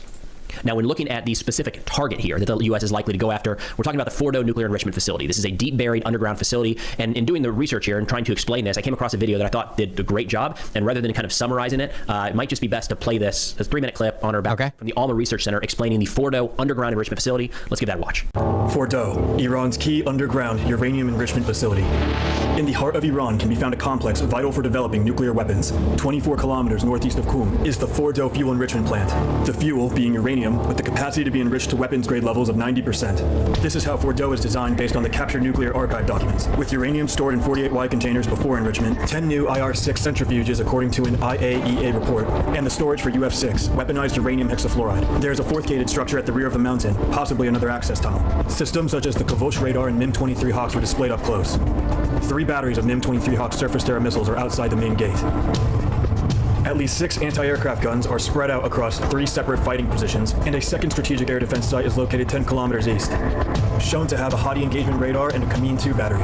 Footage from the drills also shows a Kordad 15 launcher, connected to a Najim 804 acquisition radar, which can detect targets out to 150 kilometers. We can view this missile defense site from the top of an ancient caravanserai. The platforms for missiles and radars on flat open terrain can be seen in relation to the southeast section of the Fordo nuclear complex. All right, so pretty ominous music, I think, at baseline there, but I think Almost Center did a pretty good job of giving the overview of the Fordo facility. I'll link the video in the description below if you want to watch it in its entirety. But that brings us to the GBU-57, because the issue with Fordo is that depending on the location, it's estimated to be between 250 and 350 feet below ground. I say estimated because we don't actually know. Israel says at times they've had some plans, they've been able to get their hands on some plans of this facility, but there's a lot of unknown about what is actually happening underground there. So the GBU-57 is, GBU stands for Guided Bomb Unit. It means that there's a guidance kit. It's not just a dumb bomb. There's a guidance kit, laser or GPS guided on the nose of the, or on the munition. MOP, massive ordnance penetrator. It's a 30,000 pound bunker buster. That's huge. That's, again, I think the largest conventional munition in the U.S. arsenal. Publicly available information says that it can penetrate around 200 feet underground, depending on the nature of the material it is going through. And we always know that we undersell those numbers. When we release numbers like this about a newer weapon system, we undersell those numbers. So if they're saying 200, it can probably do 300 or more. That is so important here because we're seeing so many estimates of, well, if it's 250 feet and the MOP can only go 200 feet, there's your answer. Or if it's 350 feet and the actual distance, penetration distance is 400, then we're good to go. But there's so much nuance to this because you're talking about what type of material is it actually going through, right? Going through, soft earth is very different than going through rock, which is very different than going through reinforced concrete, which is different than going through steel. And it also depends what area of the facility you're actually going after. So all of that to say, I would not expect, and this is not Hollywood, you're not going to see one bomb dropped and we call it a day and we pop the cork and celebrate. The Iranian nuclear program has been destroyed. In all likelihood, if the United States were to go forward with this operation, you would see multiple, maybe all 6 of these B-2s overhead dropping their MOPs on this facility, maybe on 2 or 3 different locations. They would likely drop one munition on top of another, as in they try to use that penetrating warhead on a certain portion.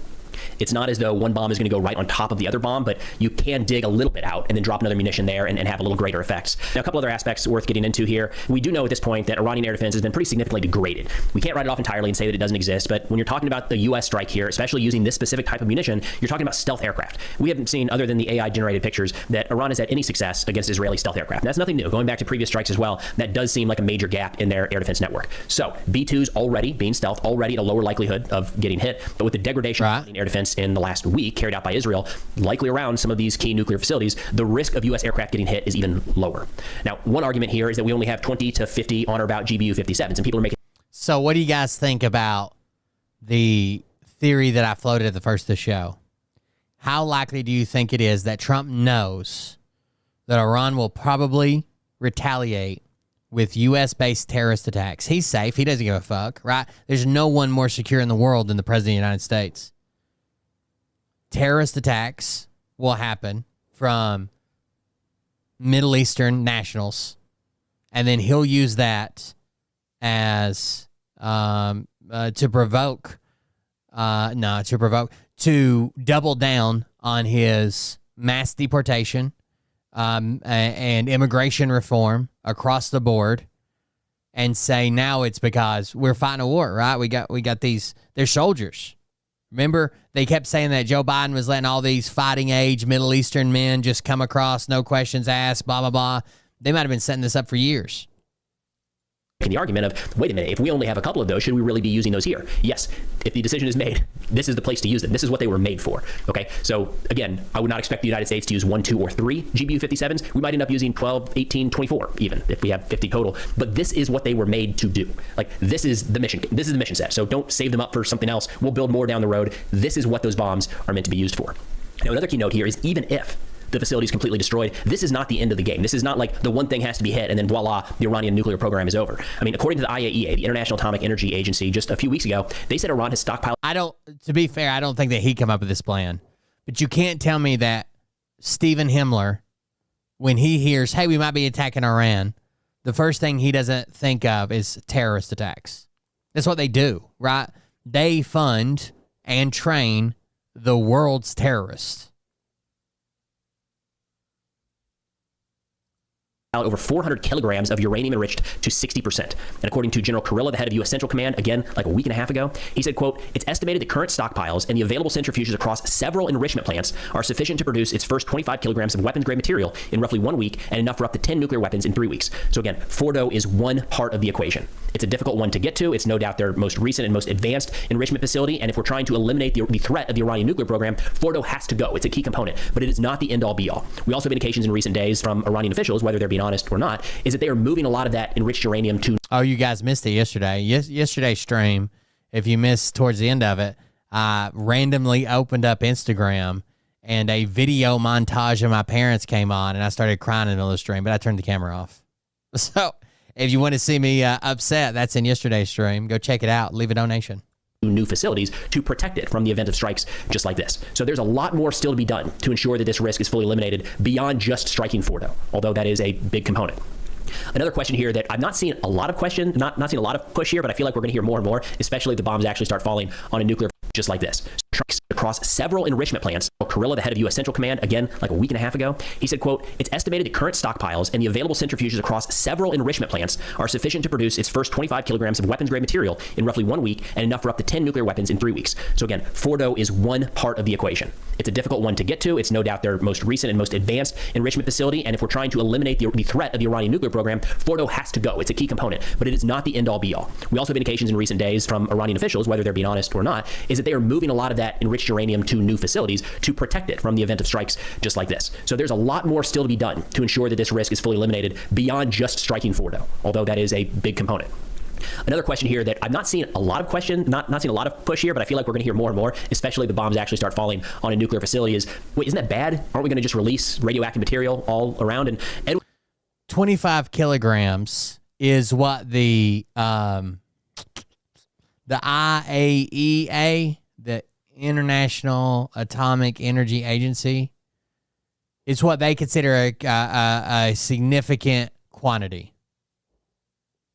This is what they call it, a significant quantity. And the regulatory agencies all consider that a significant quantity. Edwin Lyman, the director of nuclear power safety at the Union of Concerned Scientists, added to this just yesterday, where he said there are two major kinds of uranium isotopes found at this type of facility. They're at the low end of hazard with regard to radioactive materials. He says, quote, so there's not a significant dire threat if those materials got released to the environment. That's when they start worrying about weapons development, when they have this much or more. It's significant quality.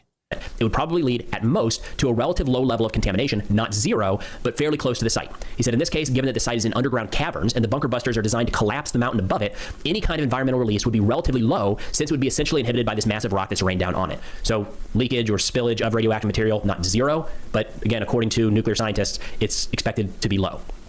Now, this also brings up the question of why doesn't Israel just do this themselves? This is their operation. They're the ones carrying it out. They're the ones at their superiority. Why can't they just eliminate this facility? And we are seeing Israel carry out very effective strikes, and more details on last night's strikes in a moment here, all across the country. And they no doubt could hit Fordo right now. I believe they've already started to hit some of the air defense sites in that region. The challenge is Israel does not have bunker buster bombs that can go deep enough to effectively penetrate Fordo. There's been a bunch of graphics showing this. They've got some, again, that have been successfully utilized.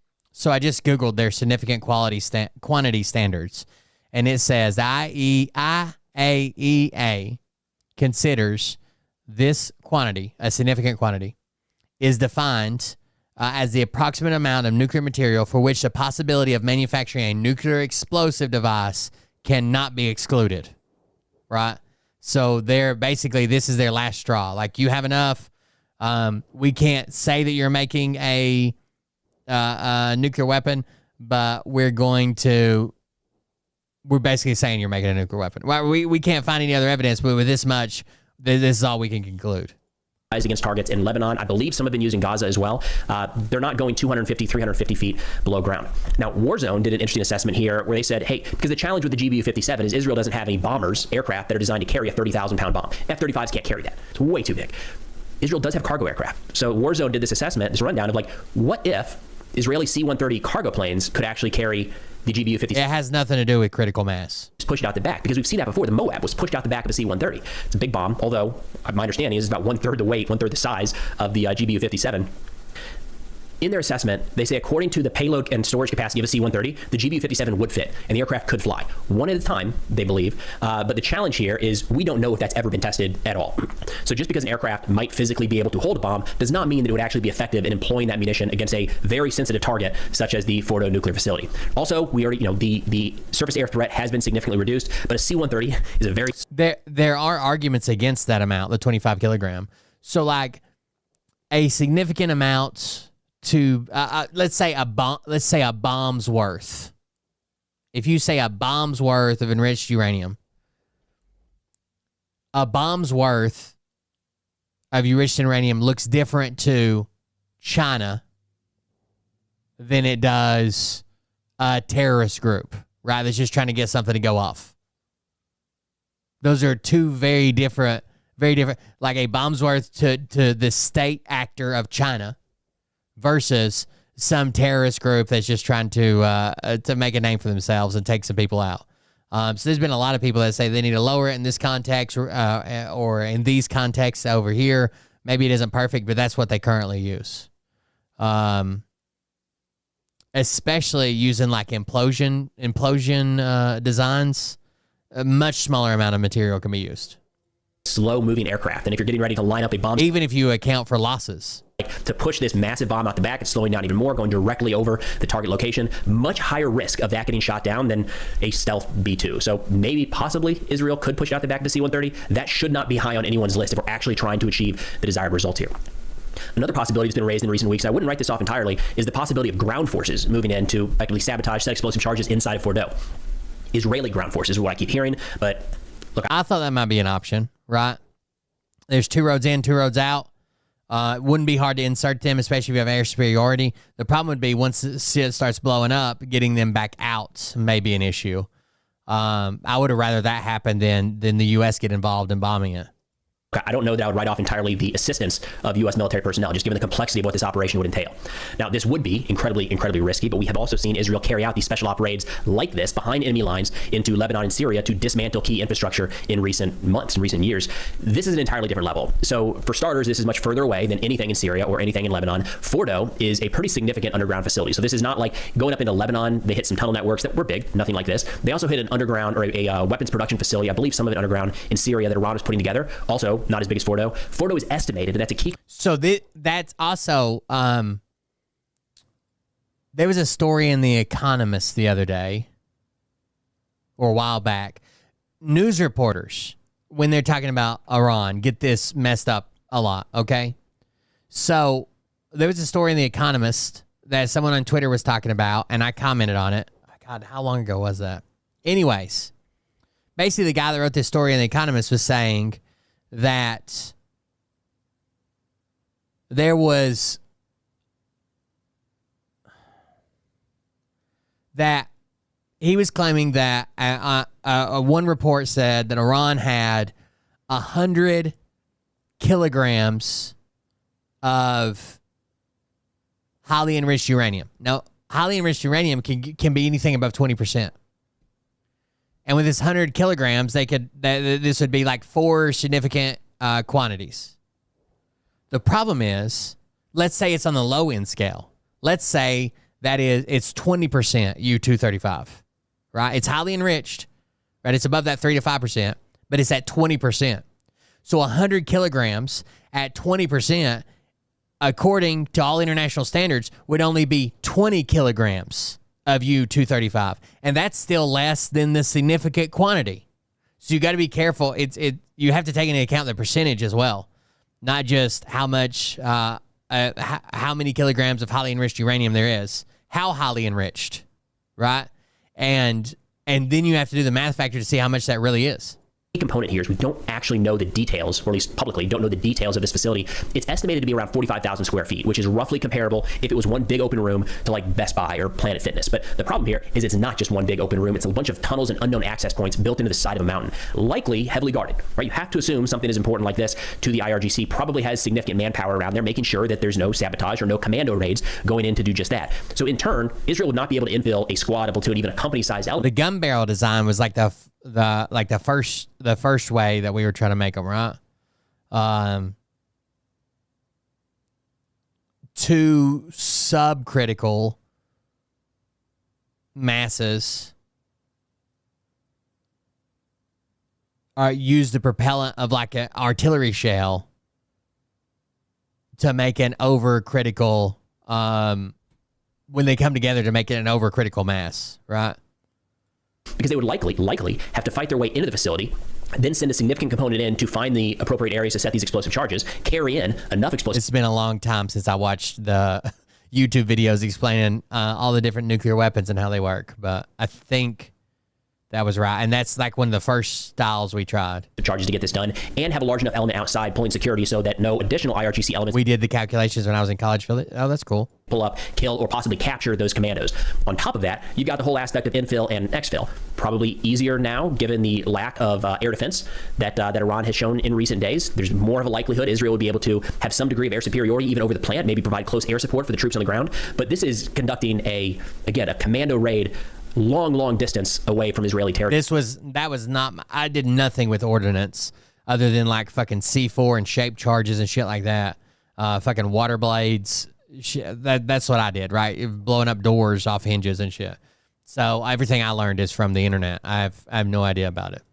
With a lot of things that could possibly go wrong. Still, given what we've seen Israel do in recent months, I wouldn't write that off entirely. So that's kind of the Fordo situation that we need to keep an eye on here in coming days. If the United States does get involved, that is where we're likely to play a role.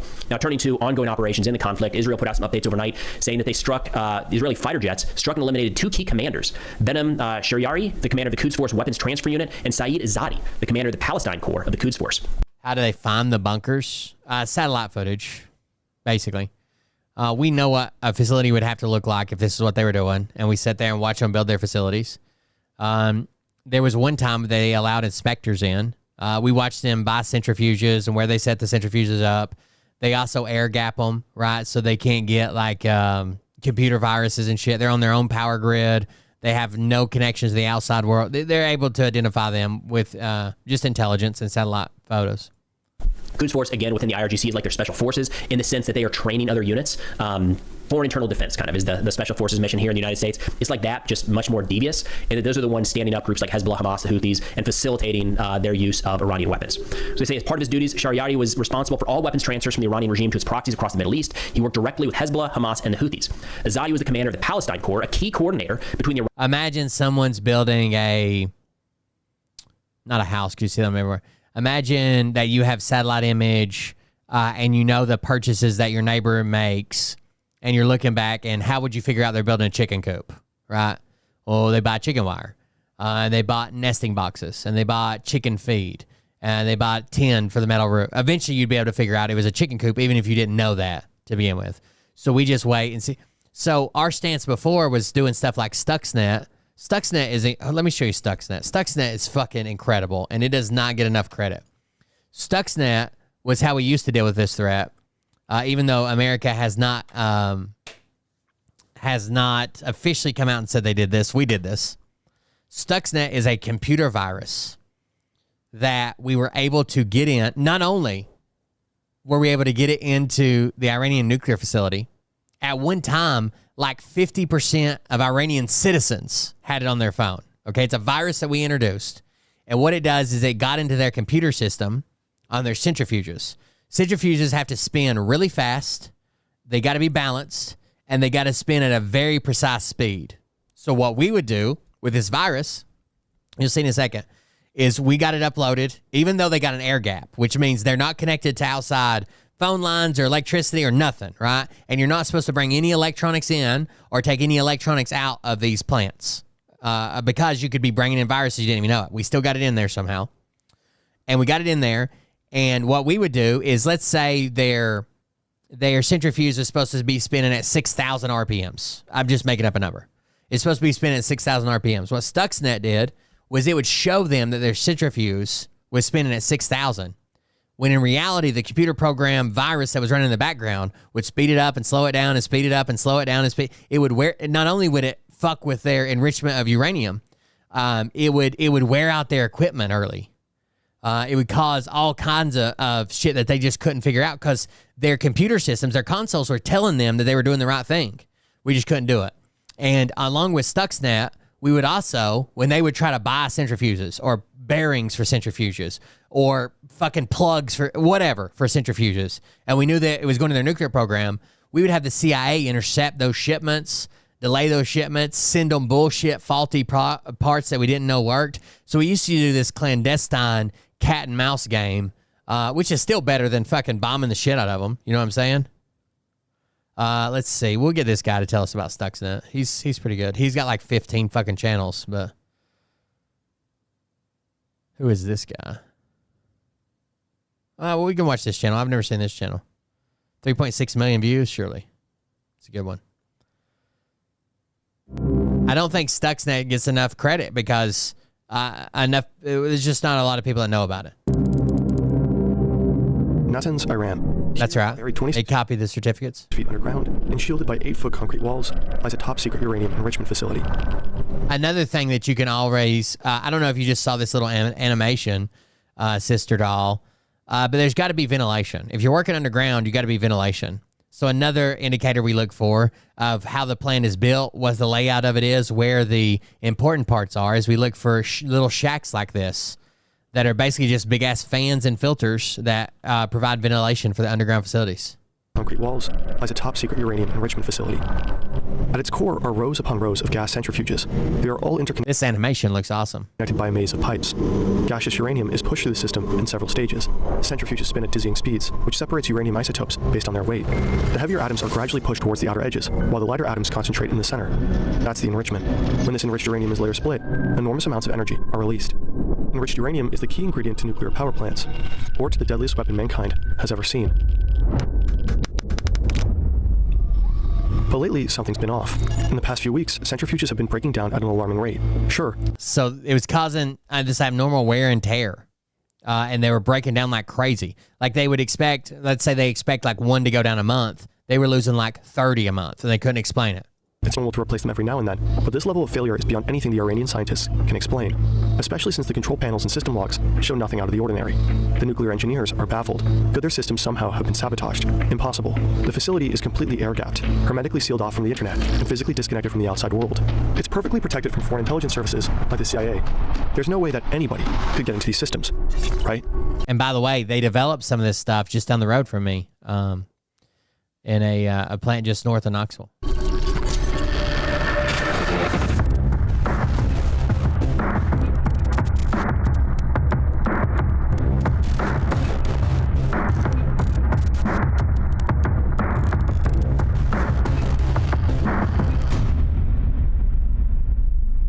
This video is partly based on the great book Countdown to Zero Day. You'll find a link in the description. Sergey Ulysin and Oleg Kupriv work for a small cybersecurity firm in Minsk, Belarus. Right now, it's the Oak Ridge, or the Y12 National Security Complex is its official name, but everybody just calls it Oak Ridge. Remotely troubleshooting some computers for an Iranian client. It's a cool place. The PCs are acting up, constantly crashing and rebooting. They dig through the systems, searching for the root cause, and eventually they find something. A malware. But this isn't your typical run-of-the-mill virus. This thing feels different. It's incredibly sophisticated, unlike anything they've ever seen. It appears to be exploiting a zero-day vulnerability. That's a previously unknown flaw in an operating system or software program. A zero-day exploit is insanely powerful because, as long as it stays undetected and unpatched by developers, it can be used indefinitely. And the 0 day is no one knows about it, right? No one knows. Someone has hacked your phone, and your phone manufacturer doesn't know it. You don't know it. No one knows. So if you use your phone for the next 20 years and no one finds it, then it's there, right? It is unknown to the vendor, to the software developer, to the device user, the end user. The more critical the breach, the more systems can be hacked or infected. 0 days are the holy grail of hacking. Ulysin and Kupriv are stunned, and quite frankly, a bit intimidated. This was not the work of amateurs. Whatever they're looking at reeks of top-tier expertise.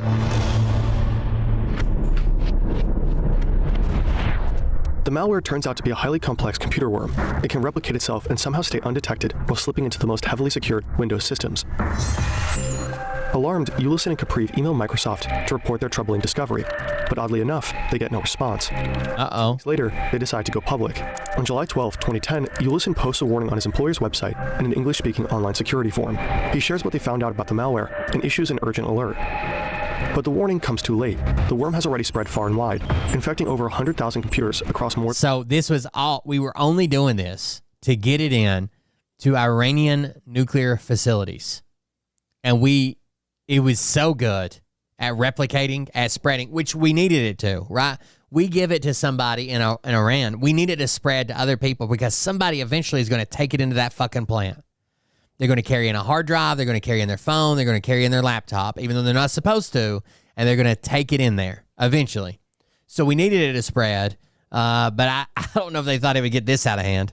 More than 100 countries, among them Indonesia, India, Azerbaijan, Pakistan, Malaysia, and the US. But most of all, Iran. The news about the powerful computer worm spreads like wildfire. Whispers ripple through the tech world, and soon the software earns its now infamous name. From two file names buried in the malicious code, .stub and mrxnet.sys, a moniker is born. Stuxnet. Stuxnet. Stuxnet. Stuxnet. Stuxnet. Microsoft announces a patch and says they must have missed Ulison's mail. Cybersecurity experts worldwide are scratching their heads. They begin dissecting Stuxnet's code and end up taking months to piece its secrets together. Slowly but surely. It was incredibly complex. Like, the people who worked on it were fucking geniuses. To have 4 different zero-day exploits, to the way it replicated, the way it moved, the way it remained undetected, the way it was inserted, the way it got. I mean, it's just incredible. They realize, and we don't even officially take credit for it because it would be kind of like it would be an act of war. Doesn't use just one zero-day exploit. It uses 4. The main file of Stuxnet is unusually large for a computer worm, 600 kilobytes. For comparison, the worm Configure, which infected an estimated 6 million systems in the late 2000s, was only 35 kilobytes. So what exactly is Stuxnet doing when it infects a system? And most importantly, why? We hope that you will learn something over the course of this video, not like back in school. Think unbearably boring lessons on some subject that could actually be interesting. We try to wrap information in compelling storytelling and fun animations, and we're not alone. Our friends at Imprint have developed an innovative app that turns screen time into growth time, a fantastic replacement for endless doom scrolling. The content is proposition in the QR code or visit imprintapp.com/Fern to start 2025 with some powerful new habits. This is a cool channel, Fern. You guys should check it out. Once Stuxnet infiltrates a system, it first installs a rootkit. Rootkits are collections of tools designed to hold suspicious processes and activities. This allows the malware to remain undetected. Stuxnet's rootkit operates at the kernel level. It can conceal its presence while taking complete control of the infected computer, even altering core functions of its operating system. It can conceal that it's on there while doing everything. Yes, Oak Ridge and Knoxville. Are you even listening to the show? The worm specifically targets Windows systems and exploits legitimate digital certificates from trusted companies like Realtek Semiconductor and Microsoft.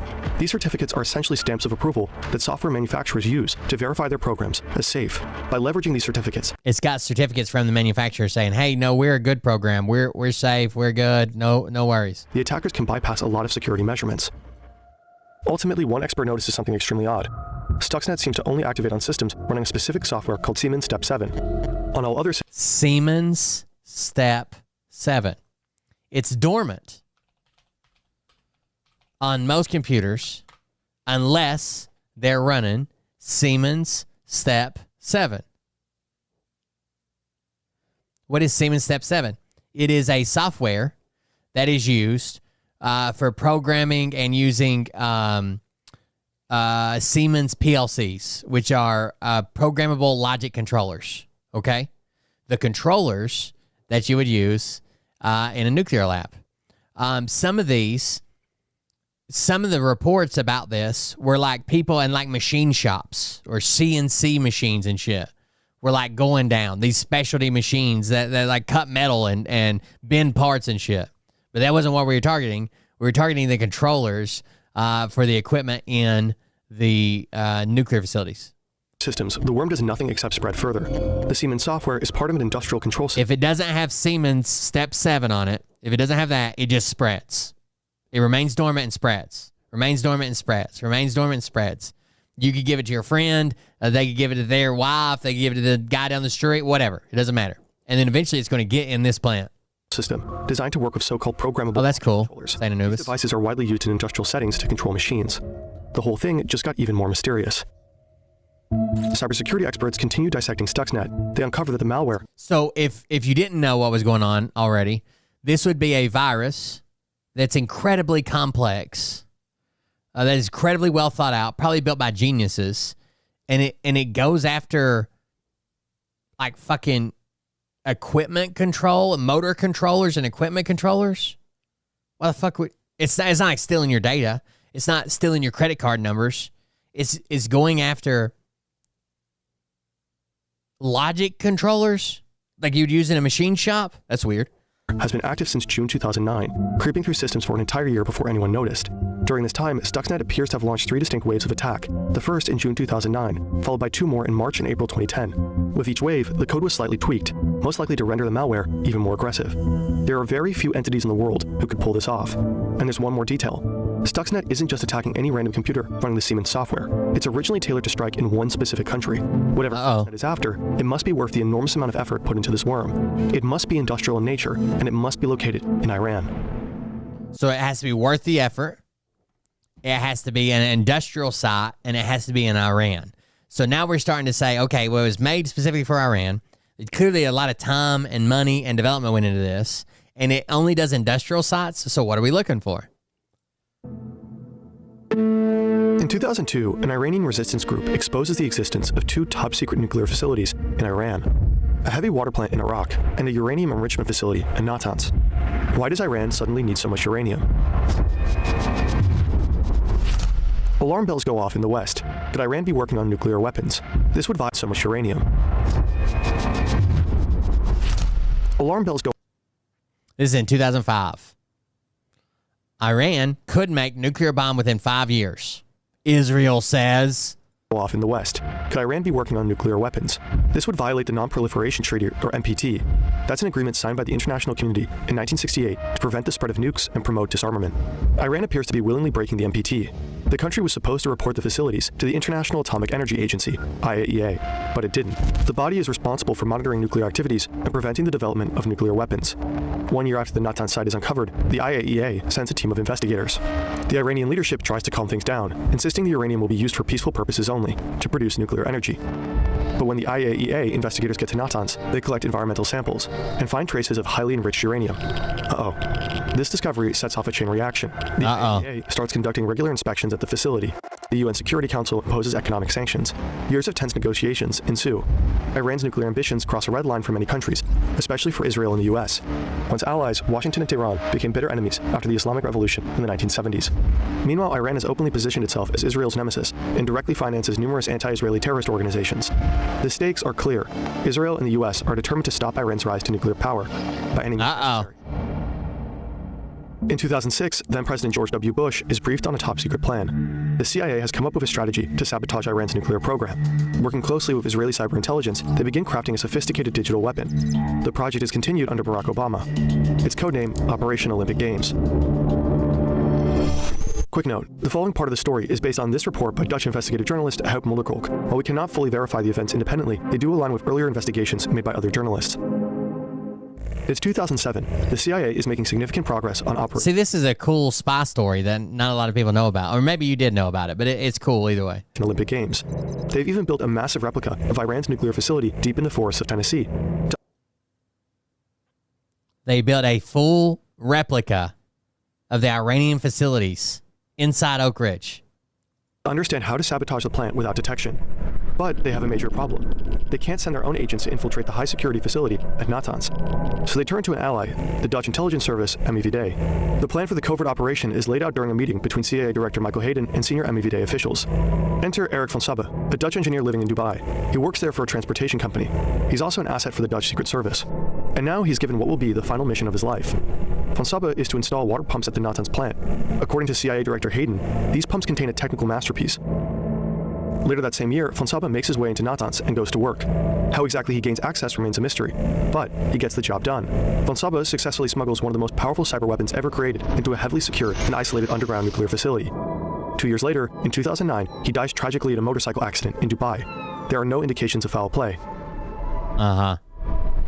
Once Stuxnet is inside the systems at Natanz, the malware gets to work. But somehow it's not effective yet. So the CIA doubles down, creating updated versions of Stuxnet in June 2009 and again in 2010. The iterations are faster, more aggressive, and capable of spreading across systems more efficiently, wreaking even greater havoc. This time, the US shifts tactic to get their weapons into the plant. They target 5 Iranian companies, specializing in industrial control systems. The updated Stuxnet worm uses those computers as a gateway to once again find its way into the Natanz facility. For weeks, the malware does nothing but observe, recording every detail of the usual routine. When it's finally ready to strike, it starts by sending fake signals to the control room. It records the normal activity for weeks. so it can tell the operators that are sitting there expecting these numbers and these readings and these temperatures and this vibration, whatever. It's going to tell them everything's fine because it sat there and watched when everything was fine for weeks. So while it's fucking shit up, it's telling the people that are supposed to be watching for shit to fuck up, you're good. No, you're good. To the operators, everything looks perfectly normal. But behind the scenes, chaos unfolds. Stuxnet sabotages the centrifuges by taking control of their frequency converters, the systems that regulate motor speeds. Stuxnet starts altering the centrifuge's speeds. The frequency converters usually operate within a safe range of 807 to 1207 Hz. But Stuxnet pushes that frequency up to 1410 Hz and then slams it down to a near standstill at just 2 Hz. Before 1400 hertz to 2 hertz to 1400 hertz to 2 hertz. Stabilizing it briefly at a moderate 1064 hertz. And then the cycle starts all over again. This constant speeding up and slowing down causes extreme wear and tear. In total, Stuxnet is believed to have temporarily disabled... It literally like wore out bearings and shit. Incredibly fast. And they were struggling to get anything done. I don't know. This is just an incredible story to me. At least 1,000 centrifuges at the Natanz plant. I feel like I'm boring everybody, but this is shit that's cool to me. Estimates suggest that the malware has set back Iran's nuclear program by as much as 2 years. However, some experts are skeptical of that claim. They believe Iran's nuclear efforts were able to recover rather quickly from the attack. Either way, the goal seemed not to have been to destroy the program in one dramatic strike, but to slow it down and buy time. Stuxnet was never meant to escape the confines of the Iranian nuclear facility, but clearly something went wrong. The problem was most likely a bug in the code. Apparently, Stuxnet infected the computer of an engineer at Natanz. When that computer later connected to the internet outside the facility, the worm failed to recognize the change in the environment and began spreading worldwide. This global outbreak blew any chance of keeping the weapon under wraps, given the scale and sophistication. How many of these have not? Their cover's not been blown. You know what I'm saying? Like, this is one. Are we to believe that this is like one of the only major ones they've ever used and it just happened to also be blown? Or would it be more likely that they've used thousands and thousands and thousands of these and we only ever hear about a couple of them because they get so widespread? The malware, it didn't take long for experts to suspect a state actor, most likely the United States and the CIA in particular. Leaks would soon back up those suspicions. The U.S. general allegedly shared classified details with the New York Times. To this day, neither the U.S. nor Israel have officially admitted to having been involved in the development and use of the Stuxnet worm. Stuxnet marked a historic first, a digital weapon capable of physically destroying an industrial facility. Nothing like that had ever happened before, and to this day, no attack of such scale has been repeated, probably because operations like this require immense time and resources, with little guarantee of causing lasting damage. In 2021, another suspected cyber attack hit Iran's nuclear facilities, allegedly orchestrated by Israel, but like Stuxnet, it failed to permanently derail Iran's nuclear ambitions. According to the U.S. Secretary of State, Iran is now dangerously close to having enough material to build a nuclear weapon. Whether they will actually build one remains uncertain. Iran's newly elected president continues to claim the country has no interest in nuclear arms. So there you go. There's a quick rundown. There's a lot more in-depth ones. I watched one the other day. The one that I watched was like over like fucking 2 hours long about it. But there you go. That's Stuxnet. I think it's pretty cool. The way we deal with stuff covertly rather than just blowing the fuck out of it. Tulsi Gabbard has turned around, right? She had to turn on a dime.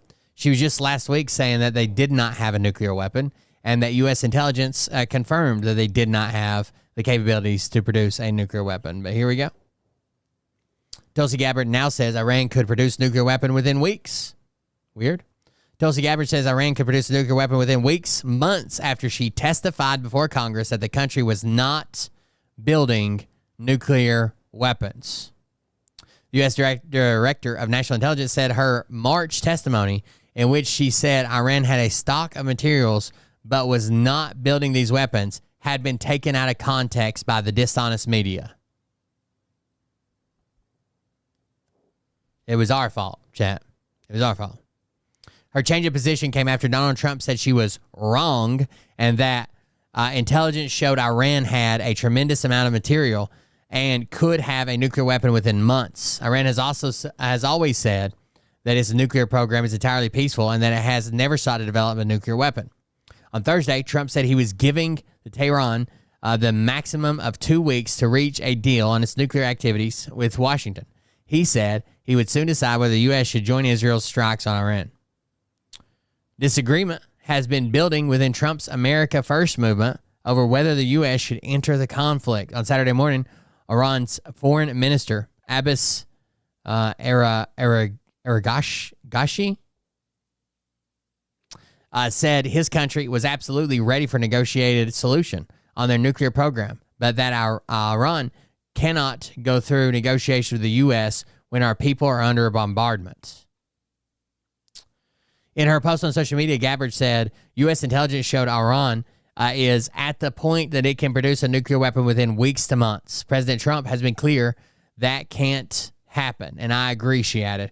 Gabbard shared a video of her full testimony before Congress in March where she said U.S. intelligence agencies had concluded Iran was not building nuclear weapons. Experts also determined Iran had not resumed its suspended 2003 nuclear weapons program. She added in the clip, even as the nation's stockpile of enriched uranium, a component of such weapons, was at an all-time high. In her testimony, she said Iran's stock was unprecedented for a state without nuclear weapons. Earlier this month, the International Atomic Energy Agency, the global nuclear watchdog, expressed concern about Iran's stockpile of enriched uranium, which can be used to make reactor fuel, but also nuclear weapons. Gabbard's March testimony has been previously criticized by Trump, who earlier told reporters he did not care what she said. God, falling apart. The U.S. president said he believes Iran was very close to having a weapon, and his country would not allow that to happen. Let me get to this ad first.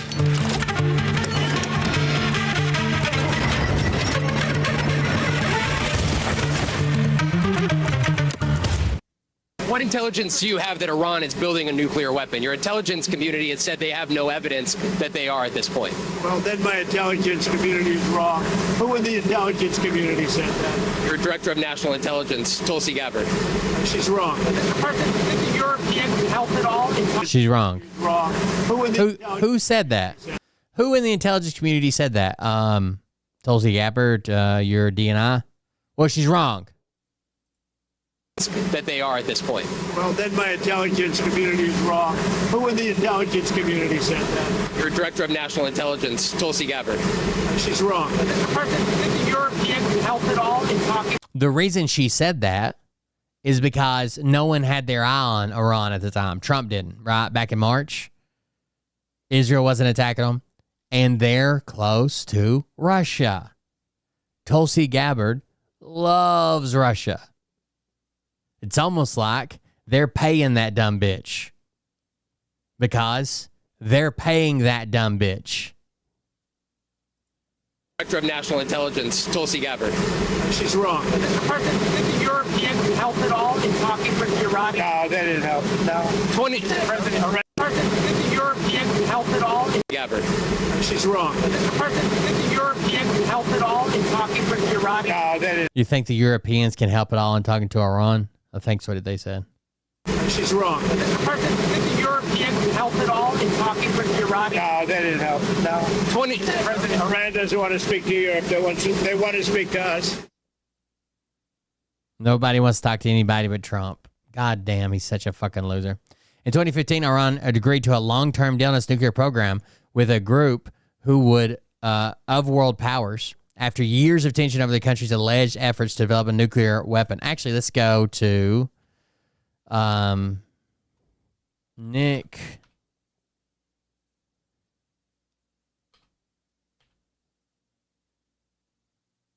Is it Nick Mueller?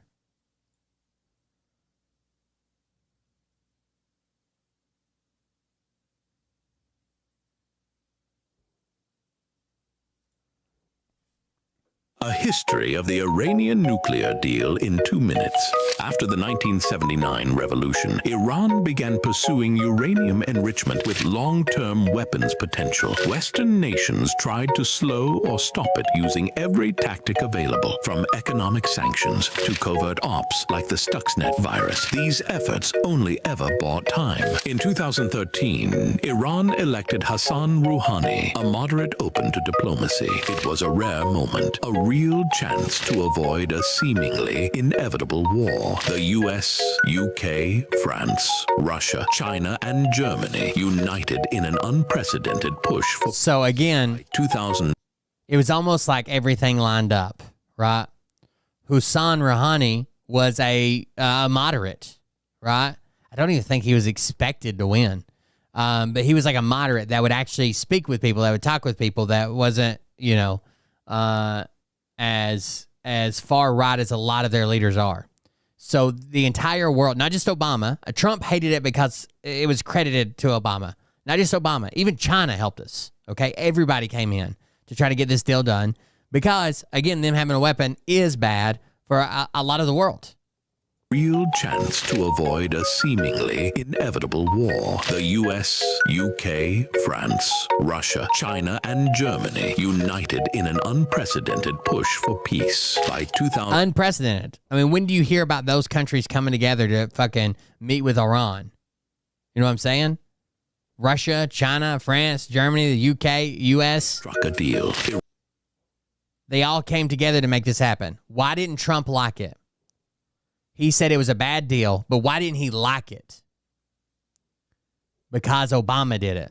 You guys remember when he didn't know that Obamacare, which he hated, was the same thing as the Affordable Care Act, which he said he was going to keep. It's about legacy. He doesn't want this to be have anything to do with Barack Obama and his legacy. So he gets rid of it, and then he presents them the same exact deal when he comes back into power the second time. France, Russia, China, and Germany united in an unprecedented push for peace. By 2015, they struck a deal. Iran dramatically scaled back its nuclear program under strict oversight. Sanctions were lifted, and the country began to open up. Iran resumed exporting oil, enriching its society. A cultural exchange. It was 2 years of negotiations to come to this deal, by the way. 2 years. A negotiation. Trump comes in, just withdraws from it. Began to open up. Iran resumed exporting oil, enriching its society. A cultural exchange of ideas flowed across previously closed borders, and Iran reconnected with the world. It was imperfect, slow, and hard-earned, but it worked. Then, in 2018, Trump pulled out. No consultation, no coordination, just a petty move whose only purpose was to erase Obama's legacy. Leaders across the world condemned it, except for Netanyahu. How strange, don't you think? With sanctions reinstated and the U.S. out, Iran was now worse off militarily and economically than before, guaranteeing that they would resume their work towards nuclear armament.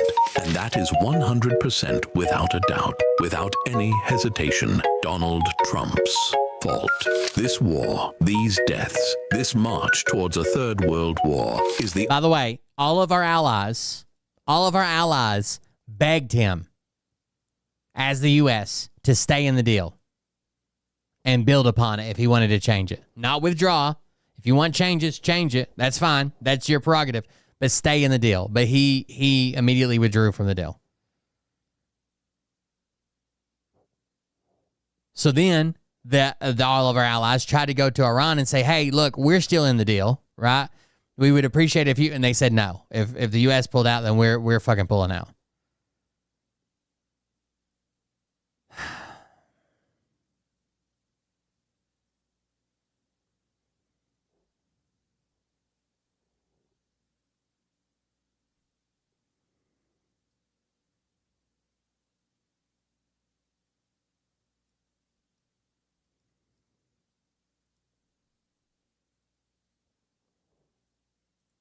Only actual accomplishment Donald Trump has ever had. Thanks, Donnie.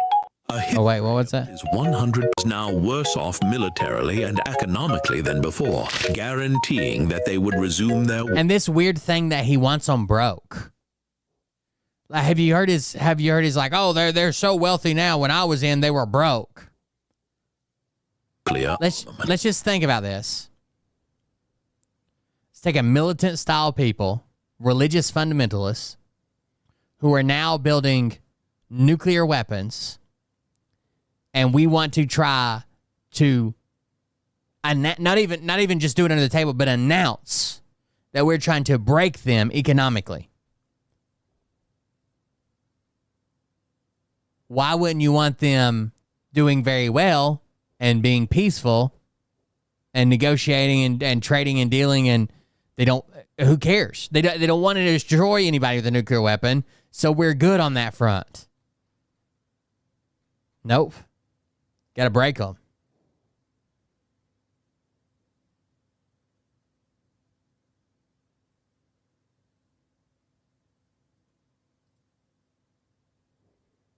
Fucking idiot. And that is 100% without a doubt, without any hesitation, Donald Trump's fault. This war, these deaths, this march toward... It was called the Joint Comprehensive Plan, JCPOA. Was it the best possible deal that could have ever existed? No. It was the best of a lot of bad options. And it worked. Until Trump come along. Towards a third world war is the only actual accomplishment Donald Trump... When they were in the deal, they were well beyond a year from having any type of nuclear weapon. Well beyond, like if we pissed them off and they started today, it would take more than a year for them to build a nuclear weapon. And after they left the deal, they tried their best to allegedly to get into a place where they could have a weapon within weeks. Trump has ever had. Thanks, Donnie. A history. The story of Lil Donnie's plan to use the National Guard well in advance of any protests. Donnie's decision to federalize the National Guard wasn't some last-minute reaction. It was clearly pre-planned. One of the weirdest things about it is how vague the order was. It doesn't mention California, Los Angeles, or any actual protest. Instead, it talks about deploying the Guard where protests are likely to occur and cites planned operations, not anything happening in real time. That kind of language makes it feel like Donnie knew unrest was coming, so ICE raids could stir things up and give him the excuse he needed to seize control. The speed with which he deployed troops was almost spooky, especially compared to how slowly he responded to January 6th, an actual violent attack that put real federal workers in real dereliction of duty. Even stranger, the memo applies to every state. Why federalize the whole country just to deal with a few city blocks in LA? This wasn't a reaction. It was rehearsed and surprise. It all goes back to the Heritage Foundation. Their Project 2025 playbook explicitly calls for federalizing the National Guard to ramp up immigration raids and deportations. But it goes even further. It pushes for using the military to go after Donnie's so-called internal enemies. What's happening in Los Angeles is just the opening act, a convenient excuse to fulfill the Heritage Foundation's ultimate fantasy, turning the land of the free into a militarized dictatorship under the McDonald's stained greasy thumb of a bloated fat orange monster. The story of Lil Donnie's plan to use the National Guard. I think he fucking fetishizes it. Right? That's his thing. Troops and goose stepping and nuclear weapons and bombing and bowing down. The reckless story of Lil Donnie's insane spending, the bankrupting of America. If you talk to your average MAGA, they'll tell you that Donnie is a big boy businessman, doing big boy business, and he's going to run the country like a corporation. Unfortunately, Donnie is very, very bad at running corporations. In fact, he has the single most amount of bankruptcies of any businessman, literally ever. For large corporations, Donnie is far and away the most bankrupted person on the planet. Last time he was president, he spent more than the last 6 presidents combined. Here's my thing. Iran with a nuclear weapon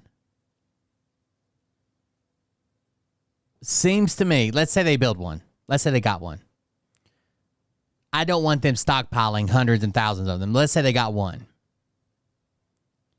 I think it's more of a red line. Like a threat to use it, right? Like we will, because let's say they got one. What do you think happens if they fire that one?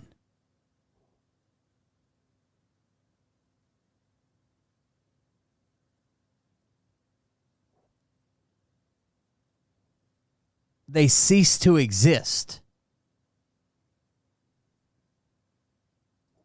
Combined, and that's removing COVID costs, just to be fair. This time around, he's already on track to triple his expenditures. $400 million to retrofit his bribe plane. $135 billion on Doge. That's a net loss of income and fees to teenagers playing hacker. His attack on Los Angeles. That's $134 million. His egotistical birthday parade. Why, that's $45 million. His golf bill so far, $30 million. It's on track for $270 million by the end of his term. The Secret Service had to up their budget request again to a total of $86 million, and that's just for this year. Then there's the border wall. So far, he's built 10 miles. At $20 million a mile, he's already spent $200 million on just 10 fucking miles. So anyone ever touting Donnie's big boy business skills is lying to you. Economists predict, and for the love of God, don't take my word for it.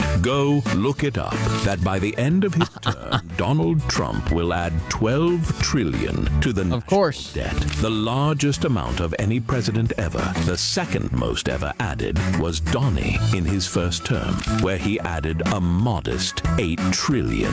This is what happens when you elect a man based on his business persona on a reality TV show and ignore his 6 fucking bankruptcies. The reckless story of Lil Donnie's crazy mixed up. I like these cartoons in case you didn't know. Very bad. No good week in review. June 14th to June 19th. Saturday, June 14th. Lil Donnie was humiliated at his silly birthday parade that no one attended, while around 6 million people in 2,000 American cities showed up to give him the finger. Sunday, June 15th. Donnie arrived in Canada for the G7 and was confronted on the tarmac by Stephen Crowchild, a minor chief in the Tsuut'ina First Nation, who further humiliated him to his face. Monday was a big day for Donnie. All the other world leaders rolled their eyes at him. Oh, no. Made fun of him. Mark Carney and Emmanuel... The cool kids of the G7 wouldn't let him eat lunch with them. Macron took all the attention away from Donnie with a 2-second wink. Donnie dropped a bunch of papers on camera. That was silly. And then, utterly humiliated, Donnie ran away. He randomly tweeted, "Evacuate Tehran," because that's a thing world leaders should do.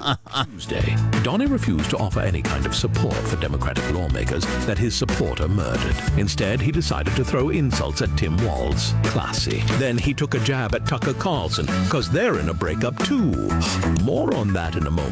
At the same time, Mark Warner and Tulsi Gabbard contradicted Trump on Iran, saying that intelligence shows they are not currently building nuclear weapons, making Donnie very, very angry. On Wednesday, Tucker Carlson and Ted Cruz had a little slap fight. Very funny. But it also highlighted a divide between the Russian assets and Israeli assets in MAGA. Then Donnie said Tucker called him to apologize. In MAGA. Tucker's people quickly pointed out that was a lie. And then Donnie went out to the South Lawn, where he rambled about a flagpole, his full dementia. Oh my God, his flagpole is tapered and the rope's on the inside, folks. Don't know if you've seen it. Oh, actually, I got a video for you as soon as this one's done. On display. Next, he thought that the Declaration of Independence was drafted during the Civil War and claimed he could have personally saved 600,000 lives if he was alive then. Then he said that he stopped the India-Pakistan war personally, which Prime Minister Modi quickly decried as a lie, saying that during that time there was zero communication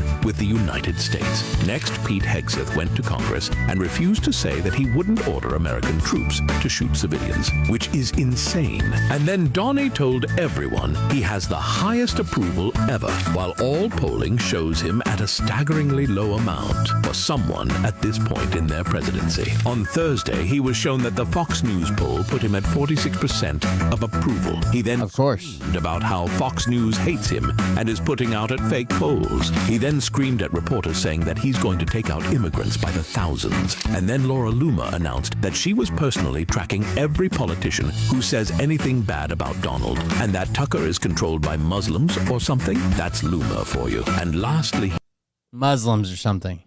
He decided that he isn't able to decide what to do about the situation that he caused in Iran. So he wants 2 weeks to think about it. And that is Donnie's no good, very bad week so far. Lil Donnie's... That's just it so far. Disturbing story of the MAGA Civil War. Whoever wins, we lose.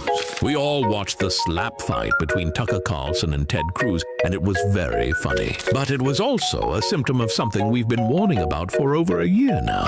This was information warfare being fought between Israeli Mossad and the Russian SVR. See, Russia needs Iran. They supply oil, weapons, intelligence, lots of things that are needed in their war against Ukraine. And Israel has wanted to wipe Iran out. Thank you for the support. If you want to support the show today, Coldberry.fund, you can use the PayPal link if you don't want your name and stuff to pop up on the screen. We greatly appreciate it. We're kind of short this month. I've been telling you guys, I've got a hassle going on with the VA currently, but I'm hoping that that's wrapping up. And I hate fucking... I understand people support the show because they like it, but I hate fucking asking. I would rather just get to the point where my VA shit's right, and I don't even have to fucking ask. If you want to support it, support it. If you don't, don't. But at least I'm not up here trying to ask. Anyways, back to the video.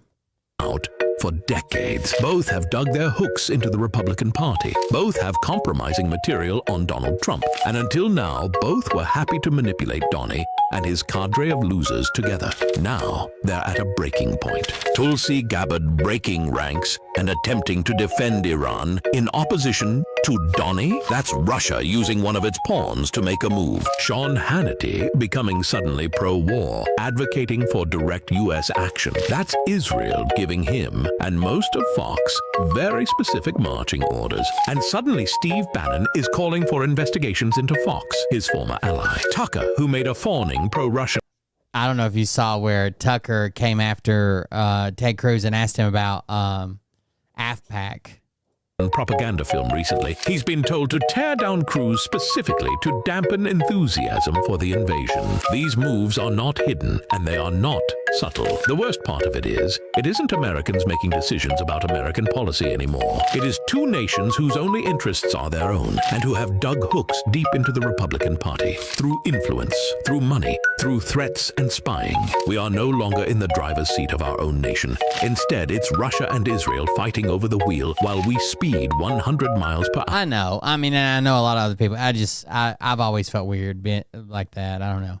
I mean, that's what pays the bills around here. I wish I could just afford to do it out of my own pocket, but the office and electricity and all that shit. But I appreciate you guys. I'm hoping that once the VA comes through, I can get back on my grind. I can be more concentrated, and I can get my Patreon fucking going again and all that shit, and then kind of back off of it. At an oncoming wall. Whoever wins, we lose. The disturbing story. Whoever wins, we lose. Donald Trump just... This one's pretty recent. It's from an hour ago. Iran without any congressional approval. Presidents taking unilateral action like this has happened before. But it is extremely, extremely rare. In fact, it has only occurred 10 times in American history. In 1950, Truman started the Korean War as a police action, which led to 3 million deaths and ended with the official solidification of the repressive North Korean dictatorship that stains the world to this day. In 1964, Lyndon B. Johnson escalated the Vietnam conflict into one of the most tragic and violent wars in world history. In 1983, Ronald Reagan invaded Grenada in a poorly planned mess where friendly fire and disorganization led to a disastrous operation, which was widely condemned by the international community. In 1999, Bill Clinton began a bombing campaign in Kosovo that massive civilian casualties. In 2011, Barack Obama, under NATO command, bombed the military facilities of Libyan dictator Gaddafi. And in 2014, Obama bombed ISIL forces in Syria, who were not any sort of official nation and could not legally be declared war against. There are 4 more times presidents sidestep their duty to get congressional approval before engaging in acts of war, and all of them are Donald Trump. 40% of all illegal, unconstitutional usurpations of congressional power were done by Donald Trump. He bombed a Syrian airbase because he thought it was cool he was able to do that. Seriously, it was just a flexing of his new toys as president. He took part in a US, UK, and French coordinated attack, and he sent a drone to kill Qasem Soleimani, an Iranian general, which has been classified as an illegal assassination and led to the current Iraqi government issuing an arrest warrant for premeditated murder. Donald's only justification for the drone strike was a 2002 declaration of military use in Iraq, which was specifically limited to the war against Saddam Hussein, a man long dead whose entire government had been disassembled long before Trump ever took office. And now he's bombed Iran, Again, without informing Congress, without justification, without any legal back. I saw even some Republicans calling it unconstitutional. Fucking Massey was one of them. Because Donnie doesn't care. He'll do whatever he wants, and we just have to live with it. I wish I had a more hopeful note here, but I just don't. Donald Trump just bombed Iran without any congressional. I don't know. I like this account. This is Nick Moeller. Nick Moeller 703 over on TikTok. All right, now I've got one that I want to show you. First of all, let's do this one.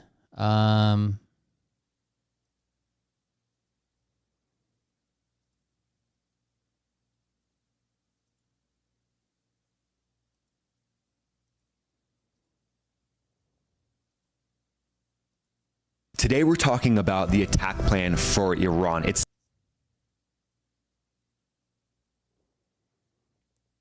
the one about fundraising. President Trump campaigned on ending the war. I think he's frustrated because Putin has been less than eager to reach a deal to end the war, but it's going to end. You're not going to see another dollar coming from Zelensky wants to end the war? I think Zelensky has behaved. This is not it, but I'll find it in a second. Meeting will go down in history as the worst Oval Office meeting of any leader that has ever come to the Oval Office. I think he behaved like a pompous ass. Oh, shit. We should have finished watching that one. Hold on. President Trump campaigned on ending the war. I think Zelensky has behaved horribly. I think his Oval Office meeting will go down in history as the worst Oval Office meeting of any leader that has ever come to the Oval Office. I think he behaved like a pompous ass. And I think he's doing real damage to his country. You described him many times as a hero. I don't recall ever using the word hero. I will say, look, I'm not a Zelensky cheerleader, and I'm not in the business. President Trump campaigned on ending the war. I think he's ending the war on day one. Oh, you mean that the people in the war are like, I don't know. I figured they'd just been like, oh, yeah. We end the war on day one just because Trump is president. If I'd have been president, that war would have never started. Really? Who needed to be president to not bomb Iran? Which one was that one? You're the one who seems a little uncomfortable when I'm asking. No, not uncomfortable at all. I'm just asking what AIPAC does. My understanding, having known a lot of people who work at AIPAC, is that it lobbies on behalf of the Israeli government. Wrong. Oh, okay. When was the last time AIPAC took a position that deviated from Prime Minister Netanyahu? All the time. Name one. Let me go back and give a little history. Name one. Deep dive on AIPAC. Oh, let me do some history. He said name one. Let me go do a deep dive. Name one time that AIPAC was against Benjamin Netanyahu. Let me give you a little history here. That deviated from Prime Minister Netanyahu. All the time. Name one. Let me go back and give a little history. If you want to do a deep dive on AIPAC, I don't. I want to do a shallow dive. I want to get to the core question. AIPAC is lobbying for a foreign government, and I don't. It's not. It's lobbying for the United States. It is lobbying for a strong U.S.-Israeli relationship. It's the American Israeli Public Affairs Committee, AIPAC. So it has nothing to do with the foreign government. It wants America and Israel to be closely allied. Okay, but it's lobbying on behalf of the interests of another country. So that's not true at all. How much contact do you think AIPAC leaders have for the government of Israel? They're not. So his argument is they're not arguing or they're not lobbying for another country. They just want the U.S. to be really, really, really friendly with Israel. Because they love them. No idea. You're the one who seems a little... I wish there was a longer clip of this. Because he's like, do you know how they raise money? Do you know? I don't know. It's good. Hold on.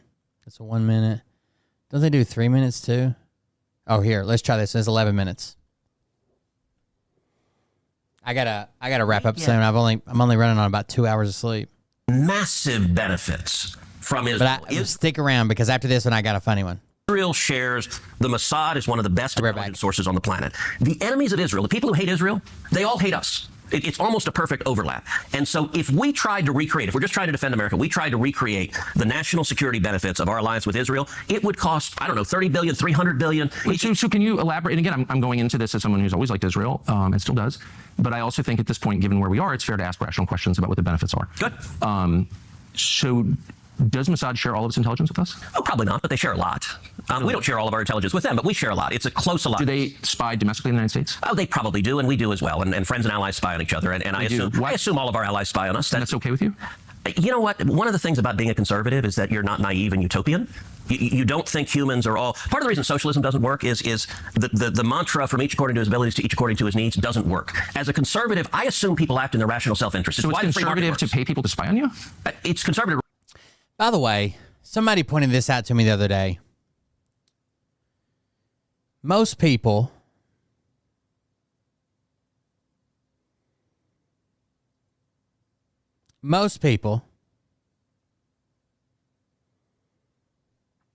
who join the military literally joined for socialism.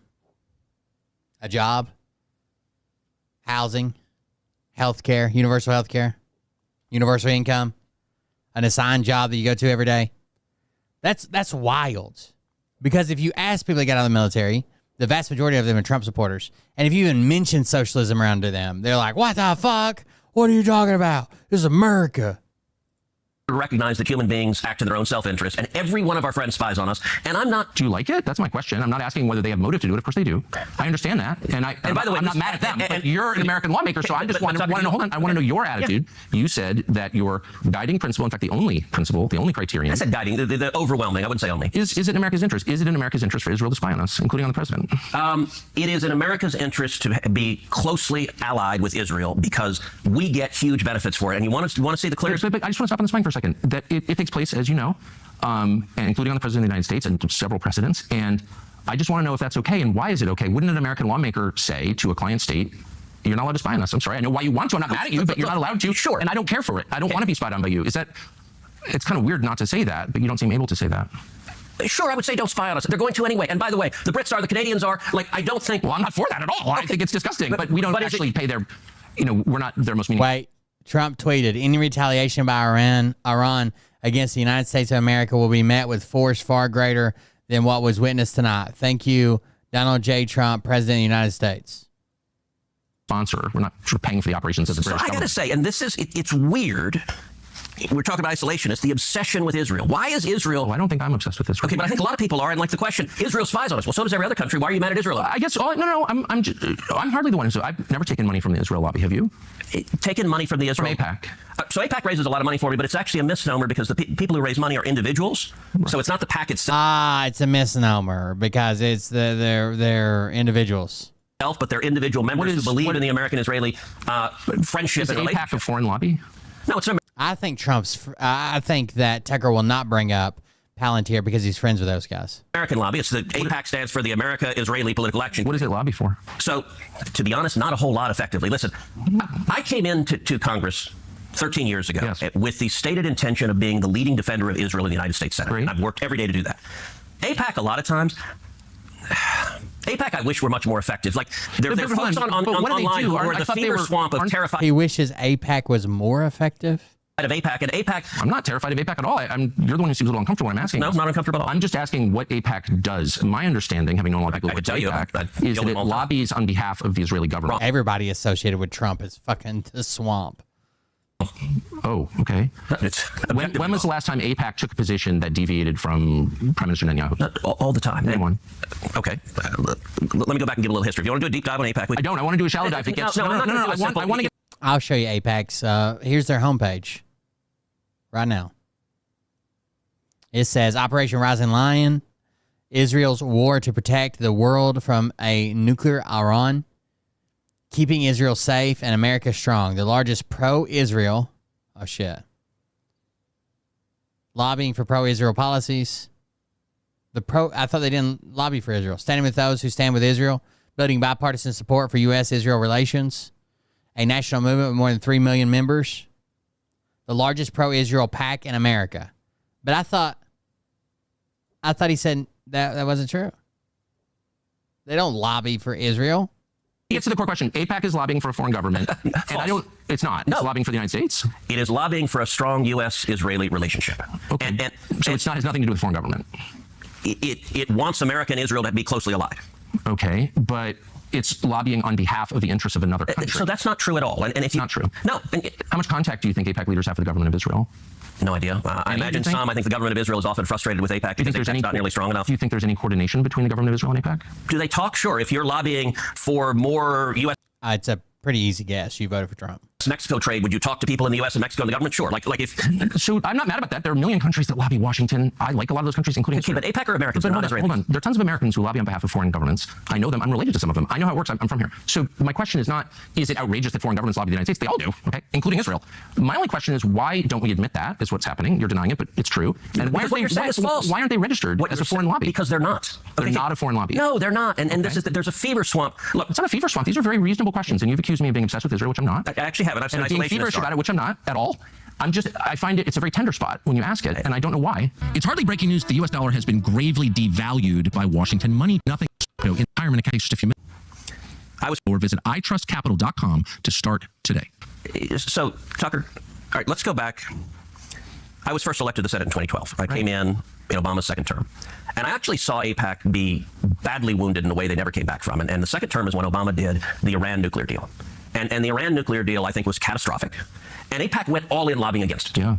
And they failed. And I was the leading opponent of the Iran nuclear deal. Oh, I know. They definitely failed, yes. They failed. And what happened, the Obama White House told every Democrat, when I got here, there used to be real bipartisan support for Israel. That has largely disappeared. And it's the Obama nuclear deal that caused it, because the Obama White House told every Democrat, pick. You either stand with Israel or you're a Democrat and you stand with the Obama White House. And almost every single Democrat member of Congress said, I'm a Democrat first, to hell with Israel. And then I watched as AIPAC... Wait, isn't that America first?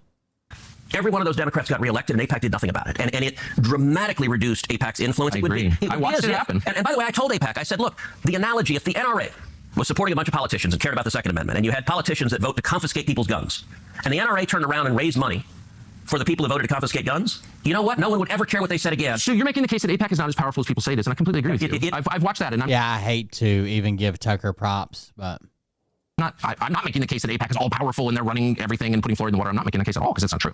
I'm only trying to get to the question of what AIPAC is, and I don't think you're being straightforward about it. AIPAC is lobbying on behalf of the interests of a foreign country, and they're not registered. And you're saying that's not true. You're saying that they don't coordinate with the Israeli government. I coordinate. Do they talk with them? I don't know what they do. But why don't you care? Isn't it meaningful if a foreign... I don't know if they coordinate with Benjamin Netanyahu and the Israeli government. I don't know.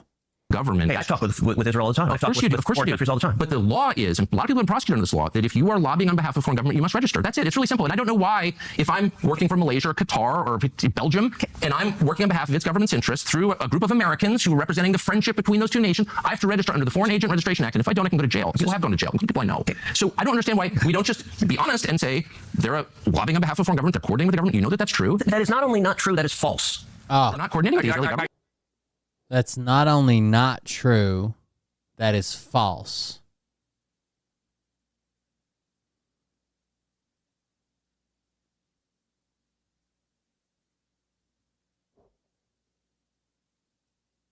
All right, do you know how AIPAC raises money? What? For elected officials, like what they do, like what the actual mechanics is? I mean, they go to people who are sympathetic to Israel and raise money and then send it to candidates who agree with them. So what they'll do is, so in my last election, AIPAC endorsed me. Oh my God. The government did not, oh my God. I swear you wouldn't catch nearly as much flack in chat if you just wouldn't admit to such silly fucking things. And they'll host a fundraiser. And they'll host a fundraiser in Dallas or Houston or Atlanta or New York or LA.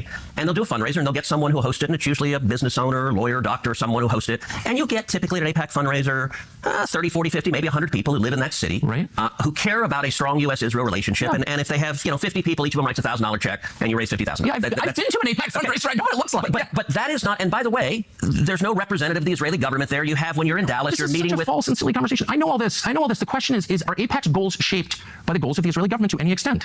Okay, that's a really simple question. Lobbying on behalf of. It's a simple question. Are AIPAC's goals shaped by... He does seem like he's kind of squirming under these questions, doesn't he? The goals of the Israeli government. And I'm just going to ask you a question straightforwardly. And if you say no, I think we both know that's not true. Hey, are they shaped by? Are they coordinating with the Israeli government? Are they talking with them? Yes. Is Israel directing them? You want to talk about FARA, the law on lobbying on behalf of someone? Yeah. It is, I hire you and you lobby on behalf of me. I direct you. Does Israel direct AIPAC? No, they're not lobbying on behalf of them. Or do they care about them? Yes, but... Or do you think that... It's just interesting because... They just care about them, softly. Is what you're now describing, in a very defensive way, I will say, is foreign influence over our politics. No. I was taught in Sunday school. I was taught in Sunday school. All right, so here's a video that I pulled up the other day. I never got to... I never had a chance to play yet, so I think I skipped over it. This guy has a pretty amazing account. He basically just reads Trump quotes as if Trump was a gay man, a flamboyant gay man. We had a lot of choices, putting it on that hill, putting it different places. This is gay men who work in construction. We had a lot of choices, putting it on that hill, putting it different places. It's such a beautiful pole, we thought we'd put it near. I mean, it always looks best when it's near a Doral. I put it right near. I have a similar pole. And these are the best poles anywhere in the country or in the world. They're tapered. They have the nice top. You know, I don't know if you people are aesthetic. You know, they're the fake news. I don't know about I don't know if they're. But it's a very exciting project to me. He's very good at it. He's very good at it. We should skip it. I don't know. I'm just not really feeling it. Gay men, when their therapist ask him to unpack that. 3, folks. Hard pass. We've got enough going on stateside. We should skip it. That's the one we just watched. Did you ever play an instrument? I played, like, for very short periods of time, the flute. Would you believe that? Did you like it? I had flute lessons. It's the first person that's ever asked me that crazy question. Flute, can you believe it? I could have been a flutist. Did you ever play an instrument? Elon Musk, do you plan to speak to him on the phone anytime soon? I haven't really thought about it, actually. I would imagine he wants to speak to me. I would think that. If I were him, I'd want to speak to me, and maybe he's already called. You'd have to ask him whether or not he's already called. But I'd have no problem with it. Well, I don't want to say that, but but I would imagine he'd want to talk to me. Elon Musk. Put on Pavarotti singing Ave Maria. Trump as a gay man going up to the DJ booth at a gay bar. Put on Pavarotti singing Ave Maria. Nice and loud. Turn it up louder. We want a little action here. Turn it up louder.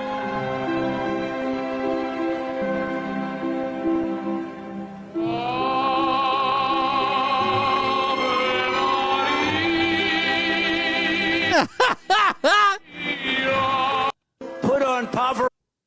Quick update for those of you who care. Okay. My most recent TRUMP video got removed by TikTok for harassment and bullying. So I don't know if it was the video itself or if it was the comments on the video and people, I don't know, fighting. But yeah, so that one's gone. And I really hope it doesn't happen to the others because I think he caught a little virality and MAGA started mass reporting it. I've seen a bunch of people saying, I reported this is disrespectful. You can't do this to our president. Quick update for I'll kiss every guy, man and woman, man and woman. Look at that guy, how handsome he is. I'll kiss him. Not with a lot of enjoyment, but that's okay. Why does he even have these quotes? Kiss every guy, man and woman, man and woman. Look at that guy, how handsome he is.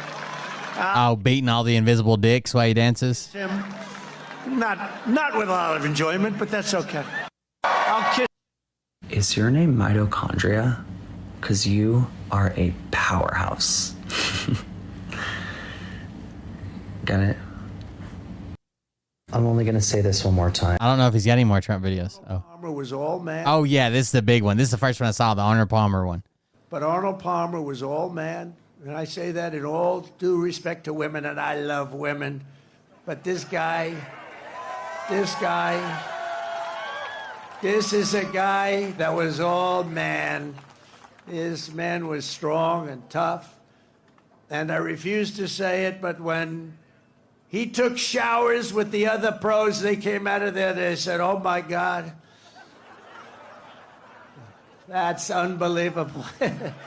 I had to say it. It was all man. And I say that in all due respect to women, and I love women. But this guy, this is a guy that was all man. This man was strong and tough. And I refuse to say it, but when he took showers with the other... Stop spreading shit like that. Like, if you're ever about to type into my chat and you think, this is probably the most retarded thing Will has heard today, don't type it. There is no 10 Days of Darkness. There is no, the government's going to explain all the lies they've been keeping to us. None of that's true. And I don't want it in my chat because other people read it and think that I condone it, endorse it, believe it, or think it's not mentally fucking retarded. You can't even get the goddamn Epstein files. And you're like, 10 Days of Darkness, they're going to tell us all about 9/11. The pros, they came out of there, they said, That's all, man. President, he calls me, he used to call me Donald, now he calls me president, so that's nice respect. But he's a rough guy, smart guy, very successful, very rich. I wouldn't even know how we would know this, but because he's got comments. President, could I ask you a question? What? President, he calls me, he used to call me. It's pretty good. Don't you swear at me, you little shit! It's a pretty good Trump, right? All right, guys, that is Branson Gates, Bransen Gates, Gates, Branson Gates over on TikTok if you want to follow him. Thank you guys for joining us. Consider supporting the show. We're going through a tough time right now, trying to get our the VA stuff straightened out. Hopefully, this is the last month of that. So if you want to support the show, do that at coldbeer.fund. That's this website here. There's a bunch of ways to donate. The easiest one is just the yellow donate button. It's just a PayPal link. You can use credit card, debit card, PayPal account, whatever the fuck you want. Just the yellow button at the bottom. You can record you can type a message out and buy me a coffee. It'll pop up on the screen. You can record a message and dono clip. There's a bunch of ways to donate. The one at the bottom is the easiest. Thank you guys for joining us. Thank you for supporting us. Sorry we're at war with Iran. Even if Trump says we're not at war with Iran. Now's the time for peace, he said, after bombing the fuck out of him. You guys have a good night. I'll see you on the next one. I'll be back tomorrow, hopefully with some more sleep. I went to sleep at like 4 a.m. and got up like 6 a.m. this morning. So I'm going to go get some rest. Have a good night. Love you. See you. Bye.